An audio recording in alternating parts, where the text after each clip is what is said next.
கிறிஸ்துவுக்குள் பிரியமுள்ள சகோதர சகோதரிகளே, நம்முடைய பிதாவாகிய தேவனாலும் கர்த்தராகிய இயேசு கிறிஸ்துவினாலும் கிருபையும் சமாதானமும் உண்டாவதாக என்கிற அன்பின் வாழ்த்துக்களையும் வணக்கத்தையும் உங்கள் அனைவருக்கும் தெரிவித்துக்கொண்டு, தேவனுடைய மிகுந்த கிருபையினாலே இந்த நல்ல நாளிலே நாம் ஒன்று சேர தேவனுடைய மகா பரிசுத்தமான சகல பிரஸ்தாபத்தை பார்க்கலும் அவர் மகிமைப்படுத்தி வைத்திருக்கிற மேன்மையும் அருமையுமான அவருடைய வார்த்தைகளை தியானிக்கும்படியாக தேவன் கொடுத்த இந்த நல்ல வாய்ப்புக்காக அவருக்கும் அவருடைய குமாரருக்கும் மகிமையை செலுத்தி கொண்டு, கோத்தகிரி பகுதியில் இருக்கிற உங்கள் அன்பு சகோதர சகோதரனுடைய அன்பையும் வாழ்த்துக்களையும் கூட நான் தெரிவித்துக் கொள்கிறேன்.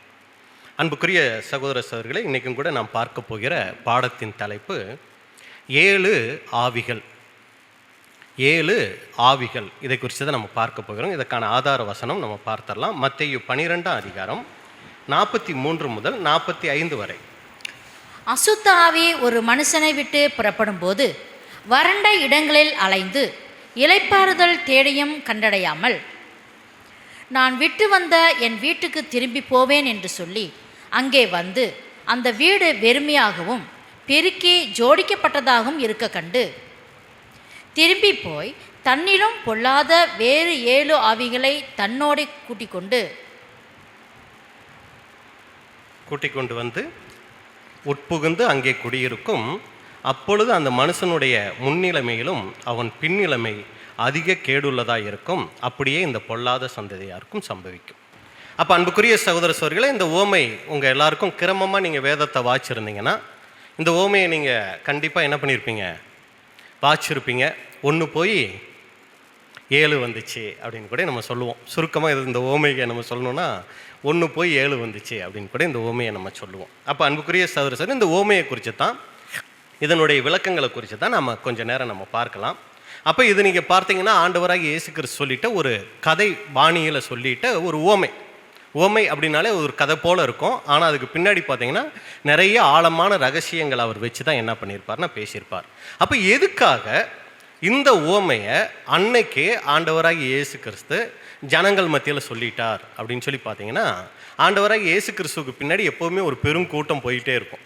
அதை நீங்கள் 3 பிரிவாக பிரிக்கலாம். எப்படின்னா, ஃபஸ்ட்டு பார்த்தீங்கன்னா அந்த 12 சீசர்கள் இயேசு கிறிஸ்து பின்னாடியே போயிட்டுருப்பாங்க. அவங்க எதுக்கு அப்படின்னா, இயேசு கிறிஸ்துனுடைய உபதேசங்களை கேட்டு அதுக்கு கீழ்ப்படுகிறதுக்கு, அவரை பின்பற்றுகிறதுக்கு அவங்க போயிட்டுருப்பாங்க. இன்னொரு குரூப்பு பார்த்தீங்கன்னா ஒரு பெரும் கூட்டமே போயிட்டுருப்பாங்க. அவங்க எதுக்கு போயிட்டுருப்பாங்கன்னா, அவங்க உடம்புல இருக்கிற சீக்கெல்லாம் சரியாகிறதுக்கும், கொஞ்சம் சாப்பிடாமே இருந்து அவர் என்ன பண்ணிடுவார், ஜெபம் பண்ணி ஏதாவது சாப்பாடு ஏற்பாடு பண்ணி கொடுத்துருவார். அதனால சாப்பிட்றதுக்கும் ஒரு பெருங்கூட்டம் அவர் பின்னாடி போயிட்டுருக்கும். ஏன்னா மனுஷனுடைய அத்தியாவசிய தேவை என்னங்க, 3 நேரம் சாப்பாடு, உடம்புக்கு ஒரு சுகம் இருந்தால் போதும் இல்லைங்களா, வேற ஒன்றும் பெருசாக தேவை இல்லையே. அப்போ இதுக்காகவே ஒரு பெருங்கூட்டம் இயேசு கிறிஸ்து பின்னாடி போயிட்டு இருந்துச்சு. இன்னொரு குரூப்பும் கூட இயேசு கிறிஸ்து பின்னாடி போயிட்டு இருந்துச்சு. இவங்க யார் அப்படின்னு சொல்லி பார்த்தீங்கன்னா, இவங்க தான் பரிசேயர், சதுசேயர், வேத பாரகர். இவங்க எதுக்கு போயிட்டு இருக்காங்கன்னா, இவங்க அன்னைக்கு எருசலேம் தேசத்தில் ஒரு பேர் பெற்ற புகழ்பெற்ற ஜனங்களாக இருந்துட்டு இருந்தாங்க. இவங்களுடைய உபதேசங்கள் மூலமாக ஜனங்கள் எல்லாரையும் இவங்க என்ன பண்ணிக்கிட்டு இருக்காங்கன்னா, அடிமைப்படுத்தி மாதிரி வச்சுட்டு இருந்தாங்க. இப்போ இயேசு கிறிஸ்து வந்து சத்தியங்கள் பேச ஆரம்பித்த உடனே ஜனங்கள் எல்லாருடைய பார்வையும் இயேசு கிறிஸ்து மேலே திரும்ப ஆரம்பிச்சிருச்சு. எல்லாரும் இயேசு கிறிஸ்துவை பின்பற்ற போக ஆரம்பித்த உடனே இப்போ இவரை என்ன பண்ணணும், அந்த ஒரு ஸ்தானத்திலிருந்து கீழே இறக்குனாதான் இவங்களுக்கு இருக்கிற மதிப்பு மரியாதை நல்லா இருக்கும்.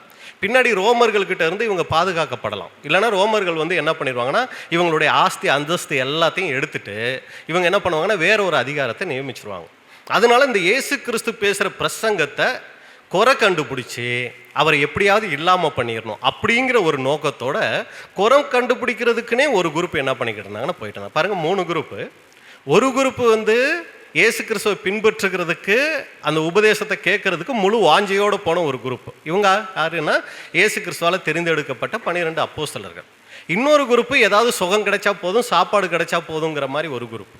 இன்னொரு குரூப்பு ஏதாவது அதாவது இவர்கிட்ட ஒரு குறையை கண்டுபிடிச்சி அதை என்ன பண்ணிடணும்னா அதை அவருக்கு சுட்டி காமிச்சு, மற்ற ஜனங்களுக்கு சுட்டி காமிச்சு இவர் ஒரு தவறான ஆள் அப்படின்னு சுட்டி காமிக்கிறதுக்காக ஒரு குரூப் என்ன பண்ணிக்கிட்டு இருந்தாங்கன்னா போயிட்டு இருந்தாங்க. இப்படி ஒரு 3 குரூப் இவர்கிட்ட இவரை சுற்றி போய்கிட்டு இருக்கும்போது, இதில் விசேஷமாக நம்ம பார்க்கும்போது இந்த பரிசேயர் சதுசேயர் இருக்காங்க இல்லைங்களா, இவங்க இயேசு கிறிஸ்துக்கிட்ட எப்படியாவது குறை கண்டுபிடிச்சிடணுங்கிறதுக்கு பெரிய முயற்சிகள் பண்ணிகிட்டு இருந்தாங்க. எப்படியெல்லாம் முயற்சி பண்ணாங்கன்னா, முதல் காரியம் வந்து நியாயப்பிரமாணத்தில் இவர் ஏதாவது தப்பாக பேசணும். அப்போ பாருங்க, நியாயப்பிரமாணத்தில் இப்படி சொல்லியிருக்கு, ஆனால் இவர் அதுக்கு விரோதமாக பேசுகிறாரு அப்படின்னு சொல்லி இவரை என்ன பண்ணிடணும், குற்றஞ்சாட்டி இவரை வந்து இல்லாமல் பண்ணிடணும். அப்படி இல்லை அதுல முடியலை அப்படின்னா ரோம அரசாங்கத்துக்கு விரோதமாக இவர் என்ன பண்ணிட்டு இருக்கிறாரு. ஃபர்ஸ்ட் இவங்க மத ரீதியாக இயேசு கிறிஸ்துவை என்ன பண்ணிடணும், குற்றம் கண்டுபிடிச்சிடணும்னு யோசிச்சாங்க. ரெண்டாவது அதுல முடியலைன்னா ரோம சாம்ராஜ்யத்துக்கு விரோதமாக இவர் என்ன பண்றாரு, பொல்லாங்கான காரியங்களை பேசுறாரு அப்படின்னு ஜனங்களை ராஜ்யத்துக்கு விரோதமாக பேசுறாருன்னு சொல்லி என்ன பண்ணிடணும்னா குற்றஞ்சாட்டி இவரை என்ன பண்ணிடணும்னா இவரை முடிச்சிடணும்னு ஐடியா பண்றாங்க. அதுக்கு இவங்க என்ன பண்றாங்கன்னா பலவிதமான கேள்விகளை அவர்கிட்ட என்ன பண்றாங்கன்னா கேட்க ஆரம்பிக்கிறாங்க. அப்படி கேட்கும்போது தான் பாருங்க, மார்க் 11:28 வசனம். மார்க் 11:28. நீர் எந்த அதிகாரத்தினால் இவைகளை செய்கிறீர், இவைகளை செய்கிறதற்கு அதிகாரத்தை உமக்கு கொடுத்தவர் யார் என்று கேட்டார்கள். ஏன்னா நாங்க நியாயப்பிரமாணத்தை எல்லாம் கரைச்சி குடிச்சு படிச்சு நாங்க ஒரு போஸ்டிங்ல வந்திருக்கிறோம் இதுக்குன்னு. ஆனா நீ கலிலேயாவுல இருந்து வந்துட்டு நீ இதையெல்லாம் எடுத்த சாதாரணமா பேசுறியே, இந்த பேசக்கூடிய இந்த அதிகாரத்தை உனக்கு கொடுத்தது யார், இப்படி எல்லாம் கேட்கறாங்க. கேட்கும்போது தான் இங்க இயேசு கிறிஸ்து என்ன சொல்லிவார்னா, அப்ப நீங்க என்ன இந்த ஒரு கேள்வி கேட்கறீங்கல்ல, நான் உங்ககிட்ட ஒரு கேள்வி கேட்கிறேன். யோவான் ஸ்நானம் கொடுத்த ஞான ஸ்நானம் அது தேவனால் உண்டாச்சா மனுஷனால உண்டாச்சா? கேள்விக்கு இவர் பதில் கேள்வியை கேட்ட உடனே அவங்கனால அதுக்கு பதில் சொல்ல முடியாது. இப்படி நிறைய கேள்விகள் கேட்பாங்க.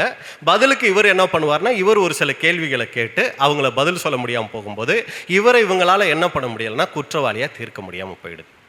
ஏன்னா இவங்களை விட இவர் கேட்குற கேள்வி என்ன பண்ணிடுதுங்க, அதிக வல்லமை படைத்ததா ஞானம் நிறைஞ்சதா இருக்கும்போது இவங்களால அதுக்கு பதில் சொல்ல முடியல.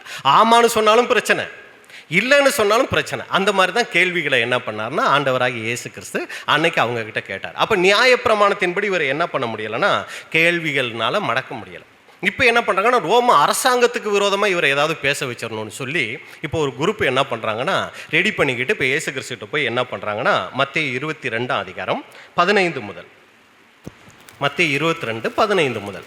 அப்பொழுது பரிசேயர் போய் பேச்சிலே அவரை அகப்படுத்தும்படி யோசனை பண்ணி. நல்லா கவனிச்சிங்களா, பேச்சிலே அவரை அகப்படுத்தும்படி, ஏதாவது அவரை பேசுறதுல என்ன பண்ணிடணும், அவரை அகப்படுத்தி அவரை மாட்ட வச்சிடணும்னு ஐடியா பண்ணி தங்கள் சீசரையும் ஏரோதியரையும் அவரிடத்தில் அனுப்பினார்கள். சீசரையும் ஏரோதியரையும் அவர்கிட்ட அனுப்புறாங்க. அனுப்பிச்ச உடனே அவங்க என்ன பண்றாங்க பாருங்க, எடுத்த உடனே ஒரு விரோத மனப்பான்மையை காமிக்கல. என்ன பண்றாங்க அப்படின்னா இயேசு கிறிஸ்து கிட்ட போயிட்டு அவர்கள் வந்து, போதகரே நீர் சத்தியமுள்ளவர் என்றும் தேவனுடைய மார்க்கத்தை சத்தியமாய் போதிக்கிறவர் என்றும் நீர் முகதாட்சிணியம் இல்லாதவர் ஆகையால் எவனை குறித்து உமக்கு கவலை இல்லை என்றும் அறிந்திருக்கிறோம். பாருங்க என்ன மாதிரி சொல்றாங்கன்னு. இந்த மாதிரி நம்மகிட்ட யாராவது சொன்னா, பிரதர் உங்களை மாதிரி ஆளே இல்லை அப்படின்னு சொன்னா நம்ம என்ன பண்ணிடுவோம், உடனே மயங்கி நம்மளை இப்படி நினைச்சுக்கிட்டு இருக்காங்க, நம்ம என்ன பண்ணிடக்கூடாது, நம்ம தரத்தை இழந்துடக்கூடாதுன்னு சொல்லி அதே லெவல்ல என்ன பண்ணுவோம், நம்ம மெயின்டைன் பண்ண பார்ப்போம். இப்போ இயேசு கிறிஸ்து கிட்ட என்ன வார்த்தை சொல்றாங்கன்னா, எவனை குறித்து உனக்கு கவலை இல்லை அப்படின்னா நீங்க யாரை பத்தியும் கவலைப்படாதாள், அது ரோம ராஜாவா இருந்தாலும் சரி யாரா இருந்தாலும் உங்களுக்கு கவலை இல்லைன்னு எங்களுக்கு தெரியும். அப்ப என்ன பண்ண அவங்க உள்நோக்கம் என்னன்னா, ரோம சாம்ராஜ்யத்துக்கு விரோதமா இயேசு கிறிஸ்து ஏதாவது ஒன்று பேசணும் அப்படின்னு ஐடியா பண்ணிக்கிட்டு இந்த மாதிரி கேட்குறாங்க. அப்படி கேட்டுட்டு ஆதலால் உமக்கு எப்படி தோன்றுகிறது, ராயனுக்கு வரி கொடுக்கிறது நியாயமோ அல்லவோ, அதை எங்களுக்கு சொல்லும் என்று கேட்டார். இப்ப இந்த ரோம ராஜா இருக்கார்ல, அவருக்கு நாங்கெல்லாம் வரி கட்டிக்கிட்டு இருக்கிறோமே, இந்த வரி கட்டிக்கிட்டு இருக்கிறது சரியா தவறா, அது நியாயமா இல்லையா எங்களுக்கு சொல்லும். ஏன்னா முன்னாடியே என்ன போட்டாங்க, எவனை குறித்து உமக்கு கவலை இல்லை அப்படின்னு சொல்லிட்டு இப்படி சொன்னா இயேசு கிறிஸ்து என்ன சொல்லிடுவாரு, அதெல்லாம் ரொம்ப தப்புங்க, வரியெல்லாம் நம்ம கட்டணுங்கிற அவசியம் இல்லைங்க, ஏன்னா வேற ஒரு ராஜ்யம் வரப்போகுது, அது பரலோக ராஜ்யம், அது இப்போ எப்படி இருக்குது, சமீபித்து இருக்குது, இந்த ரோம சாம்ராஜ்யமெல்லாம் வேஸ்ட்டு அப்படின்னு ஏதாவது சொல்லிடுவாரு அப்படின்னு சொல்லி, அப்படி இவர் ஏதாவது வரி கட்ட தேவையில்லைன்னு சொன்னாருன்னா அதை ஒரு பாயிண்டாக பிடிச்சிட்டு ரோமருக்கு வரி கட்ட வேணான்னு இவர் சொல்லிட்டாருங்கன்னு சொல்லி அப்படியே பரப்பி என்ன பண்ணிடணும், இவரை ரோம சாம்ராஜ்யத்துக்கு முன்னாடி நிறுத்தி இவரை கொலை செஞ்சிடணும். அப்படி ஒரு ஐடியா பண்ணுறாங்க. இப்படி ஒரு கேள்வி கேட்ட உடனே இயேசு கிறிஸ்து கண்டுபிடிச்சிட்டாரு இவங்க என்ன நோக்கத்தோட கேட்குறாங்கன்னு. அடுத்த வசனம். இயேசு அவர்கள் துர்குணத்தை அறிந்து, மாயக்காரரே நீங்கள் என்னை ஏன் சோதிக்கிறீர்கள்? அவங்க என்ன பண்றாங்க, நடிப்பு தன்மையோட வந்திருக்கிறாங்கன்னு கண்டுபிடிச்சிட்டாரு. மாயக்காரரேனா நடிகரே அப்படின்னு அர்த்தம். ஏன் என்ன நீங்க சோதிக்கிறீங்க? அவங்க துர்குணத்தை அறிந்து இப்ப என்ன சொல்றாரு, அடுத்த வசனம். வரிக்காசை எனக்கு காண்பியுங்கள் என்றார். அவர்கள் ஒரு பணத்தை அவரிடத்தில் கொண்டு வந்தார்கள். வரிக்காசை என்கிட்ட காமிங்கிறாரு. காமிச்ச உடனே ஒரு பக்கம் ராயனுடைய தலை இருக்கு, இன்னொரு பக்கம் அந்த நாணயத்தோட மதிப்பு இருக்கு. அப்பொழுது அவர், இந்த சுரூபமும் மேலெழுத்தும் யாருடையது என்று கேட்டார். ராயனுடையது என்றார்கள். அதற்கு அவர், அப்படியானால் ராயனுடையதை ராயனுக்கும் தேவனுடையதை தேவனுக்கும் செலுத்துங்கள் என்றார். அப்போ அன்புக்குரிய சகோதர சகோதரிகளே, என்ன இதில் வரைக்கும் நம்ம பார்த்துட்டோம் அப்படின்னா, இயேசு கிறிஸ்து மேலே எப்படியாவது ஒரு குறையை கண்டுபிடிச்சி அவர் என்ன பண்ணிடணும்னா, ஒன்று அவரை கொன்னுடணும், இல்லைன்னா அவர் ஆகாதவர்னு என்ன பண்ணிடணும்னா அந்த ஒரு ஸ்தானத்துல இருந்து அவரை தள்ளிடணும்னு ஐடியா பண்ணிட்டாங்க. அதுக்கு என்ன பண்ணுறாங்கன்னா, இயேசு கிறிஸ்து பின்னாடியே போகிறாங்க. நியாயப்பிரமாணத்தின்படி ஏதாவது ஒரு தப்பாக சொல்லுவாரா, அதை வச்சு இவரை என்ன பண்ணிடலாம், ஆகாதவர்னு ஆக்கிடலாமா, இல்லை இந்த ரோம சாம்ராஜ்யத்துக்கு விரோதமாக ஏதாவது பேசுவாரான்னு பார்க்குறாங்க. அதன்படியும் அவரை என்ன பண்ண முடியலைன்னா ஒன்றுமே பண்ண முடியலை. அதனால என்ன பண்ணிட்டாங்கன்னா, இவர் செய்கிறது பூரா, இவர் செய்கிற அற்புதங்கள் பூரா யார் மூலமாக இவர் பண்ணுறாருனா, உண்மையாய் தேவனுடைய சக்தியில் இவர் பண்ணலை, இவர் பண்ணுறது பூரா சாத்தானுடைய சக்தியில் பண்ணுறார் அப்படின்னு சொல்லி என்ன பண்ணிட்டாங்கன்னா ஒரு பிம்பத்தை அங்கே உருவாக்கிட்டாங்க. கீழே நம்ம வசனம் வாசிக்கலாம். மத்தேயு 12:24 முதல். பரிசேயர் அதை கேட்டு, இவன் பிசாசுகளின் தலைவனாகிய பெயல்செபூலினாலே பிசாசுகளை துரத்துகிறானே அல்லாமல் மற்றபடி அல்ல என்றார்கள். இயேசு அவர்கள் சிந்தனைகளை அறிந்து அவர்களை நோக்கி, தனக்குத்தானே விரோதமாய் பிரிந்திருக்கிற எந்த ராஜ்யமும் பாழாய்ப்போம், தனக்குத்தானே விரோதமாய் பிரிந்திருக்கிற எந்த பட்டணமும் எந்த வீடும் நிலை நிற்க மாட்டாது. போதுங்க. அப்போ இங்கே நம்ம பார்த்துட்டோம், இயேசு கிறிஸ்துவை என்ன சொல்லிட்டாங்கன்னா, இவர் தேவ சக்தியில் இதை செய்யலை, இவர் பிசாசினுடைய சக்தியில் தான் இந்த அற்புதங்கள்லாம் செஞ்சுக்கிட்டு இருக்கிறாரு அப்படின்னு சொன்ன உடனே இப்போ இயேசு கிறிஸ்து என்ன சொல்கிறாரு அப்படின்னா, பிசாசுக்கு நான் விரோதமாக பிசாசோட ஆவியில் இருந்துக்கிட்டு இதை செஞ்சேன்னா அப்போ பிசாசுக்கு விரோதமாக செயல்படுற மாதிரி ஆயிடாதா? கொஞ்சமாச்சு யோசிச்சு பாருங்க அப்படின்னு சொல்லி என்ன பண்றாருன்னா, தன்னுடைய நியாயமான காரியங்களை அங்கே எடுத்து வைக்கிறார். இதுக்கப்புறம் என்ன சம்பவம், இதெல்லாம் இந்த 12 அதிகாரத்தில் இருக்கக்கூடிய காரியங்களா இருக்கு. இதுக்கப்புறம் மறுபடி இயேசு கிறிஸ்து கிட்ட என்ன கேட்குறாங்கன்னா, மத்தேயு 12:38. அப்பொழுது வேதபாரகரிலும் பரிசேயரிலும் சிலர் அவரை நோக்கி, போதகரே, உம்மால் ஒரு அடையாளத்தை காண விரும்புகிறோம் என்றார்கள். இப்போ எல்லாரும் இருக்கீங்களா? எதுக்கு இதெல்லாம் பார்த்துட்டு இருக்கோம் தெரியுமா? இந்த உவமை எதுக்காக இயேசு கிறிஸ்து இந்த 1:7 இந்த உவமையை எதுக்காக இயேசு கிறிஸ்து சொல்லிட்டார் அப்படிங்கிறதுக்கு தான் இதெல்லாம் பார்த்துட்டு இருக்கிறோம். இப்போ இயேசு கிறிஸ்து நிறைய அற்புதங்கள் செய்கிறாரு. அதுக்கு இந்த ஜனங்கள் என்ன பண்ணுறாங்கன்னா, இவர் பெயல்செபூலினால அசுத்தாவிகளை தலைவனால் கொண்டு என்ன பண்ணுறாருன்னா இந்த அற்புதங்கள் எல்லாம் செய்கிறாரு அப்படின்னு கூட சொல்கிறாங்க. அதுக்கும் இயேசு கிறிஸ்து மறு உத்தரவு கொடுத்துட்றாரு. அதுக்கப்புறம் இப்போ என்ன நடக்குது அப்படின்னு சொல்லி பார்த்தீங்கன்னா, நீங்கள் ஒரு அடையாளத்தை காமிங்க அப்படின்னு சொல்லும்போது தான் இப்போ தான் இந்த ஓமையை சொல்ல வர்றார். இதுக்கு முன்னாடி மேலே இருக்கிற வசனங்கள்லாம் பார்த்தீங்கன்னா, யோனா தீர்க்கதரிசியினுடைய அடையாளத்தை சொல்லிட்டு, சாலமோனை குறித்து சொல்லிட்டு, இப்போ 3வது காரியமாக என்ன பண்ணுறாருன்னா, ஒரு அடையாளத்துக்கு தான் இந்த ஓமையை சொல்கிறார். அந்த அடையாளம் என்ன அப்படின்னு சொல்லி பார்க்கும்போது தான், ஒரு மனுஷனுக்குள்ளே ஒரு ஆவி இருந்துச்சு, அந்த ஆவி அந்த மனுஷனை விட்டு புறப்பட்டு போச்சு. அப்புறம் திரும்பி பார்க்கும்போது அந்த மனுஷனுடைய வீடு எப்படி இருக்குது, அந்த வீடு பிரிக்கி ஜோடிக்கப்பட்டு இருக்கிறத பார்த்துட்டு, நான் மட்டும் போயிருந்தா மறுபடியும் என்ன பண்ணிடுவாங்க, துரத்தி அடிச்சிருவாங்கன்னு சொல்லி மறுபடி போய் 7 ஆவிகளை கூட்டிக்கிட்டு அந்த மனுஷனுக்குள்ளே வந்துருச்சு. இப்போ அந்த மனுஷன் ஒரு ஆவி இருக்கும்போது அவருடைய முன்னிலைமை இருந்துச்சு இல்லைங்களா, இப்போ பின்னிலைமை அதிக கேடுள்ளதா அங்கே ஆயிடுச்சு. அப்படிங்கிறதுக்கு தான் என்ன பண்ணுறாருன்னா இந்த ஒரு அடையாளத்தை சொல்கிறார். பிரதர், உங்ககிட்ட இருந்து ஒரு அடையாளத்தை கேட்குறோன்னு சொல்லி இயேசு கிறிஸ்துக்கிட்ட கேட்டாங்க, அதுக்கும் இந்த ஓமைக்கு எந்த சம்மந்தமுமே இல்லாத மாதிரி இருக்கே அப்படின்னு சொல்லி பார்த்தீங்கன்னா, இந்த ஓமையினுடைய அந்த கடைசி பகுதி தான் இதுக்கு ரொம்ப முக்கியமான ஒரு காரியமாக இருக்குது. மறுபடி வாசிங்க, மத்தேயு 12:45. திரும்பி போய் தன்னிலும் பொல்லாத வேறு 7 ஆவிகளை தன்னோட கூட்டி கொண்டு உட்புகுந்து அங்கே குடியிருக்கும். அப்பொழுது அந்த மனுஷனுடைய முன்னிலைமையிலும் அவன் பின்னிலைமை அதிகம் கேடுள்ளதாயிருக்கும். அப்படியே இந்த பொல்லாத சந்ததியாருக்கும் சம்பவிக்கும் என்றார். கேள்வி என்னது, உங்ககிட்ட இருந்து ஒரு அடையாளத்தை கேட்குறோன்னு சொல்லி சொன்னாங்க இல்லைங்களா, அதானே கேள்வி. நம்ம எத்தனாவது வசனம் 38 பார்த்தோம். அப்பொழுது வேதபாரகரிலும் பரிசேயரும் சிலர் அவரை நோக்கி, போதகரே, உம்மால் ஒரு அடையாளத்தை காண விரும்புகிறோம் என்றார்கள். இதுக்கு தான் இயேசு கிறிஸ்து என்ன சொல்லிட்டார்னா இந்த ஒரு ஓமையை சொல்கிறாரு. சொல்லி அந்த அடையாளம் என்ன அப்படின்னு இந்த ஆவி ஓமையை சொல்லிட்டு முடிக்கும்போது எப்படி முடிக்கிறார் அப்படின்னு சொல்லி பார்த்தீங்கன்னா, எப்படி ஒரு மனுஷனுக்குள்ள ஒரு ஆவி இருந்து வெளியே போயிட்டு மறுபடி 7 ஆவி உள்ள பூந்துச்சோ, அப்படியே இந்த பொல்லாத சந்ததியாருக்கும் சம்பவிக்கும் அப்படின்னு கூட சொல்றார். அப்போ அன்புக்குரிய சகோதரர் சொல்லி இதில் நம்ம பார்க்கும்போது என்ன காரியம் பார்க்க போறோம்னா, இந்த ஓமையினுடைய விளக்கம் என்ன? அப்போ அசுத்த ஆவி, அதனே ஆரம்பம் பார்த்தோம், ஒரு அசுத்த ஆவி ஒரு மனுஷனுக்குள்ளே இருந்து போச்சுன்னு பார்த்தோம் இல்லைங்களா? அந்த அசுத்த ஆவி எதை அடையாளப்படுத்துது? அடுத்து அந்த அசுத்தாவி யாருக்கிட்ட இருந்துச்சு? யாருக்கிட்ட இருந்துச்சுங்க? ஒரு மனுஷங்கிட்ட இருந்துச்சு. அப்போ அந்த மனுஷன் அது யாரை அடையாளப்படுத்துகிறா? அதுக்கப்புறம் அந்த மனுஷங்கிட்ட இருந்து அந்த அசுத்தாவி புறப்பட்டு போச்சே, அது எதை அடையாளப்படுத்துது?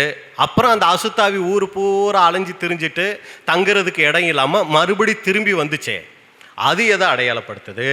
மறுபடி அந்த ஆவி வந்து பார்க்கும்போது அந்த வீடு எப்படி இருந்துச்சு? நல்லா சுத்தமாக கூட்டி அழகாக ஜோடிக்கப்பட்டு இருந்துச்சு. அது எதை அடையாளப்படுத்துது? அப்புறம் இந்த ஆவி போயிட்டு மறுபடியும் 7 ஆவியை கூட்டிக்கிட்டு வந்துச்சே, அது எதை அடையாளப்படுத்துது? அப்போ அந்த மனுஷனுடைய நிலைமை முன்னிலைமையிலும் பின்னிலைமை அதிக கேடுள்ளதாக இருக்குன்னு சொன்னாரே, அதனுடைய விளக்கம் என்ன? இதைத்தான் நம்ம இப்போ பார்க்க போகிறோம். பார்க்கலாங்களா? எல்லாம் உற்சாகமாக இருக்கீங்களா? இல்லை ரொம்ப டயர்டாக இருக்கா? சரி, அப்போ பார்த்துடலாம். முதலாவது அசுத்த ஆவி, இது எதை அடையாளப்படுத்துது அப்படின்னு சொல்லி பார்த்தீங்கன்னா, முதலாவது ஆவி அப்படின்னாலே ஆவிங்கிறதுக்கு என்ன அர்த்தங்க? நம்ம நிறைய ஆவிகளை குறித்து பாடங்கள்லாம் கேட்டிருப்போம். ஆவி அப்படின்னா என்ன அர்த்தம்? கண்ணால் பார்க்க முடியாது, ஆனால் எப்படி இருக்கும்? வல்லமை நிறைஞ்சதாக இருக்கும். நம்முடைய தேவன் எப்படிப்பட்டவராக இருக்கிறாரு? தேவன் ஆவியாக இருக்கிறார். அப்படின்னா என்ன அர்த்தம்? அவரை நம்ம நேராக பார்க்க முடியாது, ஆனால் அவருடைய வல்லமையை நம்ம என்ன பண்ண முடியும்? உணர முடியும். அப்படி தான் ஒவ்வொரு காரியத்திலையும். சரிங்களா? இங்கே நம்ம பார்க்கும்போது ஆவின்னா அதுக்கு நம்ம 3 அர்த்தங்கள் கூட நம்ம படிச்சிருப்போம். ஒன்று, ஆவிங்கிறது சிந்தையை குறிக்குது. அதை கண்ணில் பார்க்க முடியாது, ஆனால் மனசில் நினைக்கிறத செய்யும்போது அது எப்படிப்பட்டதாக இருக்குது? வல்லமை நிறைஞ்சதாக இருக்குது. அடுத்து சுவாசம் இல்லைங்களா? அதை கண்ணில் பார்க்க முடியாது, அதுக்கு வல்லமை இருக்கா? இல்லைன்னா நம்ம இங்கே உட்காந்துருக்க முடியாது இல்லைங்களா? அதுக்கு வல்லமை இருக்குது. அடுத்து வார்த்தை, நம்ம இப்போ பேசுகிறத பார்க்க முடியாது, ஆனால் அந்த வார்த்தையை பார்க்க முடியாது, ஆனால் அதுக்கு என்ன இருக்குது? ஒரு வல்லமை இருக்குது இல்லைங்களா? அதனால தான் இந்த 3 காரியத்தை சொல்லுவோம். ஒன்று சிந்தை, இன்னொன்று சுவாசம், இன்னொன்று வார்த்தை. இதுதான் ஆவி. இப்போ இங்கே நம்ம பார்க்குற ஆவி என்ன ஆவி? அசுத்த ஆவி. அப்படிங்கும்போது இது எதை அடையாளப்படுத்துதுன்னா அசுத்த சிந்தை. சரிங்களா? சாத்தானுடைய குணங்கள் இதைத்தான் குறிக்குது இந்த அசுத்த ஆவி. இப்போ இந்த அசுத்த ஆவி எங்கே இருந்துச்சு? ஒரு மனுஷனுக்குள்ள இருந்துச்சு. இப்போ நம்ம என்னத்தை கண்டுபிடிக்கணும்? அந்த மனுஷன் யார் அப்படிங்கிறத கண்டுபிடிக்கணும். அப்போ அந்த அசுத்த ஆவி பிடிச்சிருந்த மனுஷன் யாரு? எப்படி கண்டுபிடிக்கலாம் அப்படின்னா, அந்த ஓமையிலேயே அதுக்கான விளக்கத்தை சொல்றாரு. அப்படியே இந்த பொல்லாத சந்ததி யாருக்கும் சம்பவிக்கும்னு சொன்னார் இல்லைங்களா? அந்த பொல்லாத சந்ததி யாரை பற்றி சொல்றாருங்க? இயேசு கிறிஸ்து இஸ்ரேல் ஜனங்கள் மத்தியில் இருந்தார். இஸ்ரேல் ஜனங்கள் மத்தியில் தான் பேசுறாரு. அப்போ ஒரு அடையாளம் கேட்குறாங்க. கேட்ட உடனே என்ன சொல்றாரு? அப்படியே இந்த பொல்லாத சந்ததி யாருக்கும் சம்பவிக்கும் போது அங்கே யாரை சொல்லிட்டாரு? இஸ்ரேல் ஜனங்களை தான் சொல்றாரு, இந்த பொல்லாத சந்ததின்னு சொல்லி. அப்போ அசுத்த ஆவி, சாத்தானுடைய குணங்கள், அசுத்த சிந்தனைகள் நிறைஞ்ச ஒரு காரியம். அந்த அசுத்தாவி பிடிச்சிருந்த மனுஷன் யாருங்கும் போது அது இஸ்ரேல் ஜனங்கள். அப்போ நம்மளுடைய கேள்வி, இஸ்ரேல் ஜனங்கள் எப்போ பிரதர் அசுத்தாவி பிடிச்சி போய் இருந்தாங்க அப்படின்னு சொல்லி பார்த்தீங்கன்னா, அந்த இஸ்ரேல் ஜனங்கள் எகிப்தில் ஃபஸ்ட்டு இருந்தாங்க இல்லைங்களா? அந்த எகிப்து தேசத்தில் இருக்கும்போது முழுக்க முழுக்க அவங்க யாருடைய சிந்தனையில் நிரம்பி இருந்தாங்கன்னா சாத்தானுடைய சிந்தனையில் தான் நிரம்பி இருந்தாங்க. முழு விக்கிரக வணக்கம், முழுக்க தேவனை பற்றி எதுவுமே தெரியாத ஒரு சூழ்நிலையில தான் அந்த இஸ்ரேல் ஜனங்கள் அங்கே இருந்தாங்க. அப்போ அந்த எகிப்து தேசம் அது எப்படிப்பட்டதாக இருந்துச்சு? வாசிங்க, ஏசாயா 19ஆம் அதிகாரம் 3வது வசனம். ஏசாயா 19:3. அதனால் எகிப்தியருடைய ஆவி அவர்களுக்குள் சோர்ந்து போகும், அவர்கள் ஆலோசனையை முழுகி போக பண்ணுவேன். அப்பொழுது விக்கிரகங்களையும் மந்திரவாதிகளையும் சன்னதக்காரர்களையும் குறி சொல்கிறவர்களையும் தேடுவார்கள். அந்த எகிப்து தேசம் எப்படிப்பட்டதா இருக்குதுன்னா முழுக்க விக்கிரகங்கள் நிறைஞ்சு போயிருக்கு. அங்க மந்திரவாதிகள் இருக்கிறாங்க, சன்னதக்காரர் இருக்கிறாங்க, குறி சொல்றவங்க இருக்கிறாங்க. இதன் மத்தியில தான் இஸ்ரேல் ஜனங்கள் அங்க இருந்துட்டு இருந்தாங்க. அப்போ முழுக்க முழுக்க தேவனை பத்தி எதுவுமே தெரியாது, தேவனுடைய நியாய பிரமாணங்கள் தெரியாது. அந்த காலத்துல முழுக்க முழுக்க அவங்க எப்படிப்பட்டவங்களா இருந்தாங்கன்னா அந்த விக்கிரக பின்னணியில அசுத்தாவி பிடித்தவர்களா அவங்க இருந்துட்டு இருந்தாங்க. இப்ப வசனத்தில் நம்ம பார்க்குற இயேசு கிறிஸ்து சொன்ன ஓமையில இந்த சந்ததியை பத்தி சொல்லும்போது, முதலாவது இந்த சந்ததி எப்படி இருந்துச்சு? அசுத்தாவி, ஒரு அசுத்தாவி பிடிச்சி போய் இருந்துச்சு. இப்ப அந்த அசுத்தாவி அந்த மனுஷனாகி இஸ்ரேல் ஜனங்களை விட்டு வெளியில போச்சு. எப்போ போச்சு இந்த அசுத்தாவி இஸ்ரேல் ஜனங்களை விட்டு வெளியே போச்சுன்னா, இப்போ அந்த இஸ்ரேல் ஜனங்கள் எகிப்தில் படுற கஷ்டத்தை பார்த்து ஆண்டவர் என்ன சொல்கிறாருன்னா, மோசையை பார்த்து, என் ஜனங்கள் எகிப்தில் படுகிற உபத்திரவத்தை நான் பார்க்கவே பார்த்தேன். நீ போய் என்ன பண்ண, அவங்கள அங்கேருந்து விடுவிச்சு நான் காண்பிக்கிற தேசத்துக்கு வா, கூட்டிக்கிட்டு வா, பாலும் தேனும் ஓடுகிற கானான் தேசத்துக்கு கூட்டிகிட்டு வான்னு சொன்ன உடனே இப்போ மோசை போய் ஆண்டவர் உங்களை அழைக்கிறார் அப்படின்னு சொன்ன உடனே, அதுக்கு முன்னாடி மோசையே கேட்டுக்கிட்டு போயிடுறாரு. அப்படி சொன்ன உடனே அந்த ஆண்டவர் பேர் என்னப்பா அப்படின்னு சொல்லி அவங்க கேட்பாங்க. உங்கள் பேர் என்னன்னு சொல்லுங்க. அப்போ என்ன அர்த்தம்? மோசைக்கும் தெரியலை, அவங்க தெரிஞ்சிருக்காங்க. ஆபிரகாமின் தேவன், ஈசாக்கின் தேவன், யாக்கோபின் தேவன் கொஞ்சம் தெரிஞ்சிருக்கிறாங்க. ஆனால் ஒரு தேவனுடைய நாமம் என்னன்னு தெரியாமல் இருக்கும்போது இப்போ அவங்க கேட்டாங்கன்னா நான் என்ன சொல்லுவேன் அப்படிங்கும்போது தான் ஆண்டவர் சொல்கிறார், இருக்கிறவராகவே இருக்கிறேன்னு சொல்கிறவர் உங்களை கூப்பிட்றாருன்னு போய் சொல்லுன்ட்டார். இப்போ இந்த ஜனங்கள்கிட்ட மோசே வராரு. வந்து முதலாவது என்ன பண்ணுறாருன்னா, தேவனுடைய நாமத்தை அவங்க கிட்ட சொல்கிறார். இப்போ தேவனுடைய நாமத்தை சொன்னதும் இல்லாமல் அந்த 10 வாதைகள் எகிப்து தேசத்தில் வருது. அதில் இருந்தெல்லாம் அவங்கள மீட்டு இப்போ என்ன பண்ணுறாருனா, செங்கடலை கடந்து வனாந்தரத்தில் கூட்டிகிட்டு வராரு. இப்போ கூட்டிக்கிட்டு வரும்போது சீனாய் மலைக்கிட்ட வந்த உடனே எல்லாரையும் உட்கார வச்சுட்டு மலைக்கு போயிட்டு இப்போ என்ன பண்ணுறாருனா, நியாயப்பிரமாணத்தை வாங்கிக்கிட்டு இஸ்ரேல் ஜனங்கள் மத்தியில் வந்து அந்த நியாயப்பிரமாணங்களை அவங்களுக்கு சொல்லித்தரார். அப்போ அன்புக்குரிய சகோதர சகோதரிகளே, முதலாவது தேவனுடைய நாமத்தை அந்த இஸ்ரேல் ஜனங்களுக்கு சொல்கிறாரு. அடுத்து அவங்கள எகிப்திலிருந்து வெளியே கூட்டிக்கிட்டு வராரு. இப்போ கூட்டிக்கிட்டு வந்து வனாந்தரத்தில் என்ன பண்ணுறாருனா, கட்டளைகள், தேவனுடைய மனசு எப்படிப்பட்டது, அவர் எதை விரும்புகிறாரு, எதை வெறுக்கிறாருங்கிறத அந்த ஜனங்களுக்கு என்ன பண்ணுறாரு, சொல்லி கொடுக்குறாரு. அப்படி சொல்லி கொடுக்கும்போது தான் முக்கியமாக சொல்கிறாரு 10 கற்பனைகள். என்னை அன்றி உனக்கு வேறே தேவர்கள் உண்டா இருக்க வேண்டாம். இது வரைக்கும் நீங்கள் எகிப்து தேசத்தில் எத்தனையோ தெய்வத்தை வணங்கிக்கிட்டு இருந்திருப்பீங்க. இனி அந்த மாதிரி வணக்கத்தை வணங்கக்கூடாது. நான் ஒருவரே தேவன். வானத்துக்கு கீழே பூமிக்கு மேலே எந்த ஒரு சொரூபத்தையும் என்ன பண்ணிடாதீங்க, வணங்கிடாதீங்க. வாரத்தில் ஒரு நாள் ஓய்வு நாளை என்ன பண்ணுங்க, ஆசரிங்க. என் நாமத்தை வீணில் வழங்காதிருங்க. இப்படி எல்லாம் சொல்லி அவரை எப்படி வழிபடணுங்கிறத சொல்லி கொடுத்துட்டு, என்ன வழிபட்டால் மட்டும் போதாது, இந்த பூமியில் நீங்கள் ஒரு ஒழுக்கமிக்க, ஒரு மதிப்பு மிக்க வாழ்க்கை வாழணும், எனக்கு பிரியமான வாழ்க்கை வாழணும். அதுக்கு என்ன தெரியுமா பண்ணணும், உங்கள் அப்பா அம்மாவை நீங்கள் என்ன பண்ணணும், கனம் பண்ணணும். அடுத்தவன் பொருளை திருடக்கூடாது, அடுத்தவன் பொருள் மேலே ஆசைப்படக்கூடாது. இப்படியெல்லாம் என்ன பண்ணுறாங்க, விபச்சாரம் பண்ணக்கூடாது. இதையெல்லாம் என்ன பண்ணுறாருன்னா, நம்ம தேவனுக்கு எப்படி பிரியமாக நடக்கணும், அடுத்து இந்த பூமியில் ஜனங்கள் மத்தியில் எப்படிப்பட்ட வாழ்க்கை வாழணும், இதையெல்லாம் அங்கே சொல்லி கொடுக்குறார். அப்போ இதையெல்லாம் செய்யாதேன்னு சொல்கிறார். அப்படின்னா விபச்சாரம் செய்யாதே, பொய் சொல்லாதிருப்பாயாக அப்படின்லாம் சொல்கிறாருன்னா என்ன அர்த்தங்க? எகிப்து தேசத்தில் இதையெல்லாம் அவங்க என்ன பண்ணிக்கிட்டு இருந்தாங்க, செஞ்சுக்கிட்டு இருந்தாங்கன்னு அர்த்தம். இதெல்லாம் செய்யாதீங்க பிரதர் அப்படின்னா என்ன அர்த்தம், அது வரைக்கும் செஞ்சுக்கிட்டு இருந்தாங்கன்னு அர்த்தம். அப்போ இதெல்லாம் எகிப்து தேசத்தில் அவங்களுக்குள்ள இருந்த அசுத்த ஆவி, கெட்ட குணங்கள், விக்கிரகம், விபச்சாரம், இதெல்லாம் கெட்ட குணம். இப்போ தேவனுடைய நாமத்தை சொல்லி கூட்டிக்கிட்டு வந்து இதையெல்லாம் செய்யாதீங்கன்னு சொல்லும்போது, அப்படிங்களா பிரதர், சரிங்க பிரதர், இனி நாங்கள் அதெல்லாம் செய்யலை அப்படின்னு இவங்க ஒரு முடிவு எடுக்க அவங்களுக்குள்ள இருந்த அந்த அசுத்தாவி என்ன பண்ண ஆரம்பிக்குது, அப்படியே வெளியே போக ஆரம்பிக்குது. இதைத்தான் அங்கே ஓமையில் பார்க்குறோம். ஒரு அசுத்தாவி ஒரு மனுஷனுக்குள்ளே இருந்து என்ன பண்ணுச்சு, புறப்பட்டு போச்சு அப்படின்னு சொல்லி பார்க்குறோம். இப்போ அந்த அசுத்தாவி இஸ்ரேல் ஜனங்களை விட்டு எப்போ போகுதுன்னா, இவங்க மோசை மூலமாக அந்த கட்டளைகளை எல்லாம் கேட்டு நாங்கள் இது மாதிரி நடக்கிறோன்னு சொன்னாங்க பாருங்க, அப்போ இந்த அசுத்தாவி போச்சு. வசனம் வாசிக்கலாம். உபாகமம் 5:27. உபாகமம் 5:27.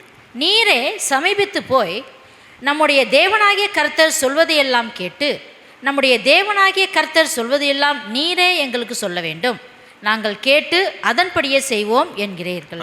நாங்கள் கேட்டு அதன்படியே செய்வோம், நாங்கள் அதே மாதிரி நடப்போம்னு சொல்லும்போது அசுத்தாவி என்ன பண்ண ஆரம்பிச்சிருச்சு, அவங்கள விட்டு புறப்பட ஆரம்பிச்சிருச்சு. யோசுவா 24:14 முதல். யோசுவா 24:14 முதல். ஆகையால் நீங்கள் கர்த்தருக்கு பயந்து, இங்க யோசுவா கானான் தேசம் கூட்டிட்டு வந்துட்டார். கானான் தேசத்திட்ட கூட்டிட்டு வந்துட்டு இப்போ சொல்றாரு, பாருங்க இஸ்ரேல் ஜனங்களே, 40 வருஷம் நம்ம வந்து வனாந்தரத்தில் வந்துட்டோம். இப்போ நீங்க கர்த்தருக்கு பயந்து அவரை உத்தமமும் உண்மையுமாய் சேவித்து, உங்கள் பிதாக்கள் நதிக்கு அப்புறத்திலும் எகிப்திலும் சேவித்த தேவர்களை அகற்றிவிட்டு கர்த்தரை சேவியுங்கள். இப்பதான் சொல்றாரு, நீங்க ஒரு விக்கிரக வணக்கத்துக்குள்ள நம்ம இருந்தோம்ல எகிப்து தேசத்துல, நம்ம தாத்தை முப்பாட்டன்லாம் வணங்கிக்கிட்டு இருந்தாங்கல்ல, அதையெல்லாம் விட்டுட்டு இப்ப எகிப்தில் சேவித்த தேவர்களை அகற்றி விட்டு கர்த்தரை சேவியுங்கள். கர்த்தரை சேவிக்கிறது உங்கள் பார்வைக்கு ஆகாததாய் கண்டால், ஒரு சமயம் கர்த்தரை சேவிக்கிறது அதெல்லாம் நமக்கு ஒத்து வராது பிரதர் அப்படின்னு சொல்றீங்கன்னா, பின்ன யாரை சேவிப்பீர்கள் என்று இன்று தெரிந்து கொள்ளுங்கள். யாரை சேவிக்கிறது, யாரை வழிபடுறதுன்னு நீங்க என்ன பண்ணுங்க, ஒரு முடிவு எடுத்துக்கங்க. நதிக்கு அப்புறத்தில் உங்கள் பிதாக்கள் சேவித்த தேவர்களை சேவிப்பீர்களோ? அந்த யோர்தான் நதிக்கு அப்புறத்துல, அடுத்து செங்கடலுக்கு அந்த பக்கம் இருக்கும்போது எகிப்துல இருந்தீங்கல்ல, அப்போ உங்க பிதாக்கள் சேவிச்சாங்கல்ல அந்நிய தெய்வங்கள், அதை சேவிப்பீங்களா? நீங்கள் வாசம் பண்ணுகிற தேசத்து குடிகளாகிய எமோரியரின் தேவர்களை சேவிப்பீர்களோ? இல்ல, இங்க கானான் தேசம் வந்துட்டோம். கானான் தேசம் வந்தாலும் கானான் தேசத்துல யார் இருக்கிறா? எமோரியர் இருக்கிறாங்க. இவங்க ஒரு வழிபாட்டுக்குள்ள இருக்கிறாங்க. அந்த தெய்வத்தை நீங்க சேவிக்க போறீங்களா? நானும் என் வீட்டாருமோ வென்றால் கர்த்தரையே சேவிப்போம் என்றார். இது நமக்கு ரொம்ப பரிச்சயமான வார்த்தை இல்லைங்களா? ஆனா நீங்க எகிப்துல இருக்க தெய்வத்தை நீங்க என்ன பண்ணுங்க, வணங்குறதுன்னா வணங்குங்க. இல்ல, இந்த ஊருக்கு வந்துட்டோம், இங்க ஒரு விக்கிரக வணக்கம் இருக்கு, அதை வணங்குறதுனாலும் வணங்குங்க. ஆனா பாத்துக்கங்க, நான் அப்படி இருக்க மாட்டேன், நானும் என் குடும்பமும் கர்த்தரை தான் சேவிப்போம் அப்படிங்கிறாரு. அப்பொழுது ஜனங்கள் பிரதியுத்தரமாக, வேறே தேவர்களை சேவிக்கும்படி கர்த்தரை விட்டு விலகுகிற காரியம் எங்களுக்கு தூரமாய் இருப்பதாக. என்ன யோசுவா சொல்லிட்டீங்க நீங்க? இவ்வளவு தூரம் கூட்டிட்டு வந்திருக்கிறாரு, போயும் இன்னொரு தெய்வத்தை வணங்குறதா? எகிப்தை என்னைக்கு விட்டோமோ அந்த தெய்வத்தை எல்லாம் என்ன பண்ணியாச்சே, மறந்தாச்சு. இந்த ஊருக்கு வந்தாலும் தேவன் தானே எங்களை இங்க கூட்டிட்டு வந்து சேர்த்திருக்கிறாரு. இந்த தெய்வத்தை தானே அங்க வணங்குவோமே ஒழிய வேறே தெய்வத்தை சேவிக்கும்படி இந்த கர்த்தரை விட்டு விலகுக காரியம் எங்களுக்கு எப்படி இருக்கட்டும், தூரமா இருப்பதாக. அதை பத்தி எங்களுக்கு மைண்டே இல்லை, நாங்க கர்த்தரை தான் சேவிப்போம். அது என்ன, நீங்க மட்டும் நானும் என் வீட்டாருமோ வென்றால் கர்த்தரையே சேவிப்போம், நாங்களும் எங்க வீட்டாரும் கர்த்தரை தான் சேவிப்போம் அப்படிங்கிறாங்க. நம்மையும் நம்முடைய பிதாக்களையும் அடிமைத்தன வீடாகிய எகிப்து தேசத்திலிருந்து புறப்பட பண்ணி நம்முடைய கண்களுக்கு முன்பாக பெரிய அடையாளங்களை செய்து நாம் நடந்த எல்லா வழிகளிலும் நாம் கடந்து வந்த எல்லா ஜனங்களுக்குள்ளும் நம்மை காப்பாற்றினவர் நம்முடைய தேவனாகிய கர்த்தர் தாமே. இவ்வளோ காலம் நம்மளை கூட்டிட்டு வந்தது நம்முடைய கர்த்தர் தானே. தேசத்திலே குடியிருந்த எமோரியர் முதலான சகல ஜனங்களையும் கர்த்தர் நமக்கு முன்பாக துரத்தினாரே, ஆகையால் நாங்களும் கர்த்தரை சேவிப்போம், அவரே நம்முடைய தேவன் என்றார்கள். எமோரியருடைய தெய்வத்தை எதுக்கு நாங்க வணங்கணும்? நம்ம உள்ள வரதான் ஆண்டவர் அவங்களையெல்லாம் அடிச்சு துரத்துனாரே. அப்ப நம்ம தெய்வம் தானே மேலான தெய்வம், அப்ப நம்ம தெய்வத்தை தானே நம்ம வணங்கணும். நாங்க கர்த்தரையே சேவிப்போம், நானும் என் வீட்டாருமோ வென்றால் கர்த்தரையே சேவிப்போம் யோசுவா சொன்னாரு. இஸ்ரேல் ஜனங்கள் எல்லாரும் என்ன சொல்லிட்டாங்க, நாங்களும் எங்க வீட்டாரும் கூட யாரை தான் சேவிப்போம், கர்த்தரையே சேவிப்போம்னு சொன்னோன்னே அசுத்தாவி பார்க்குது, ஏதாவது கொஞ்சம் விக்கிரக வணக்கத்தை உள்ள வைக்க முடியுமா, ஏதாவது பார்க்கலானா. இவங்க உறுதியா உடன்படிக்கை பண்றாங்க, நாங்க இப்படித்தான் வாழ்வோம் அப்படின்னு சொன்னோம். இனி நமக்கு இந்த வீட்டில் இடம் இல்லைன்னு சொல்லி இந்த அசுத்தாவி என்ன பண்ணிருச்சு, வெளியே புறப்பட்டு போயிடுச்சு. இப்போ வெளியே புறப்பட்டு போய் இந்த அசுத்தாவி என்ன பண்ணுதுன்னா அலைஞ்சு திரியுது. ஏன்னா வேற யாரையாவது விக்கிரக வணக்கத்துக்குள்ள கொண்டு வர முடியுமா, வேற யாரையாவது பொய் பேச வைக்க முடியுமா, வேற யாரையாவது விபச்சாரம் பண்ண வைக்க முடியுமான்னு இந்த அசுத்தாவி அலையுது. ஆனா அதுக்கு அங்க இடமே இல்லை. ஏன் சொல்லுங்க, ஏன் இடமே இல்லை அதுக்கு? ஏன்னா ஒவ்வொரு வீட்டுக்குள்ள போனாலும் ஹவுஸ்ஃபுல் போட்டிருக்கு. ஏன்னா ஏற்கனவே அவங்க எதுல தான் இருக்கிறாங்க, விக்கிரக வணக்கத்திலையும் அசுத்த கிரியைகளையும் தான் எல்லா ஜனங்களும், உலகமே அதில் தானே இருக்குது. இஸ்ரேல் ஜனங்களை மட்டும்தானே தேவன் தனியாக பிரித்து எடுத்துகிட்டு வராரு. இப்போ இந்த அசுத்த ஆவி போய் பார்க்குது, வேற யாரையாவது அப்படி பண்ணலான்னா ஆல்ரெடி எல்லாரும் அவங்க பாக்கெட்டுக்குள்ளே தான் இருக்கிறாங்க. அதனால இதுக்கு வேற புதுசா போய் ஜனங்களை விக்கிரக வணக்கத்துக்குள்ள பண்றதுக்கோ மோசம் போக்குறதுக்கோ ஆளே யாரும் கிடையாது. அதனால அலைஞ்சு திரிஞ்சு, வசனம் எப்படி சொல்லுது, அசுத்த ஆவி வறண்ட இடங்களில் அலைந்து இளைப்பாறுதல் தேடியும் கண்டடையல. எங்கேயாவது யாருக்காவது போயிட்டு ஒரு பொய்யான உபதேசத்தை கொடுக்கலான்னா ஆல்ரெடி எல்லாருமே எதில் தான் இருக்கிறாங்க, பொய்யான உபதேசத்துல தான் இருக்கிறாங்க. அப்ப இனி போகணும்னா எந்த இடம் தான் பாக்கி இருக்கு, எங்க இருந்து வந்தோமோ அந்த ஒரு இடம் தான் பாக்கி இருக்கு. இப்ப அந்த இடத்துக்கு திரும்பி போய் பார்ப்போம், ஏதாவது கேப் கிடைச்சா உள்ள பூந்துடலான்னு சொல்லி மறுபடி இஸ்ரேல் ஜனங்கள் எப்படி இருக்காங்கன்னு பார்க்கறதுக்கு வருது. ஆனா இஸ்ரேல் ஜனங்கள் எப்படி இருக்கிறாங்க, நானும் என் வீட்டாருமோ என்றால் கர்த்தரையே சேவிப்போம். எந்த ஒரு விக்கிரக வணக்கம் மூச்சு இந்த பக்கமே வந்துடக்கூடாது. ரொம்ப தெளிவாக இருந்துகிட்டு இருக்கிறாங்க.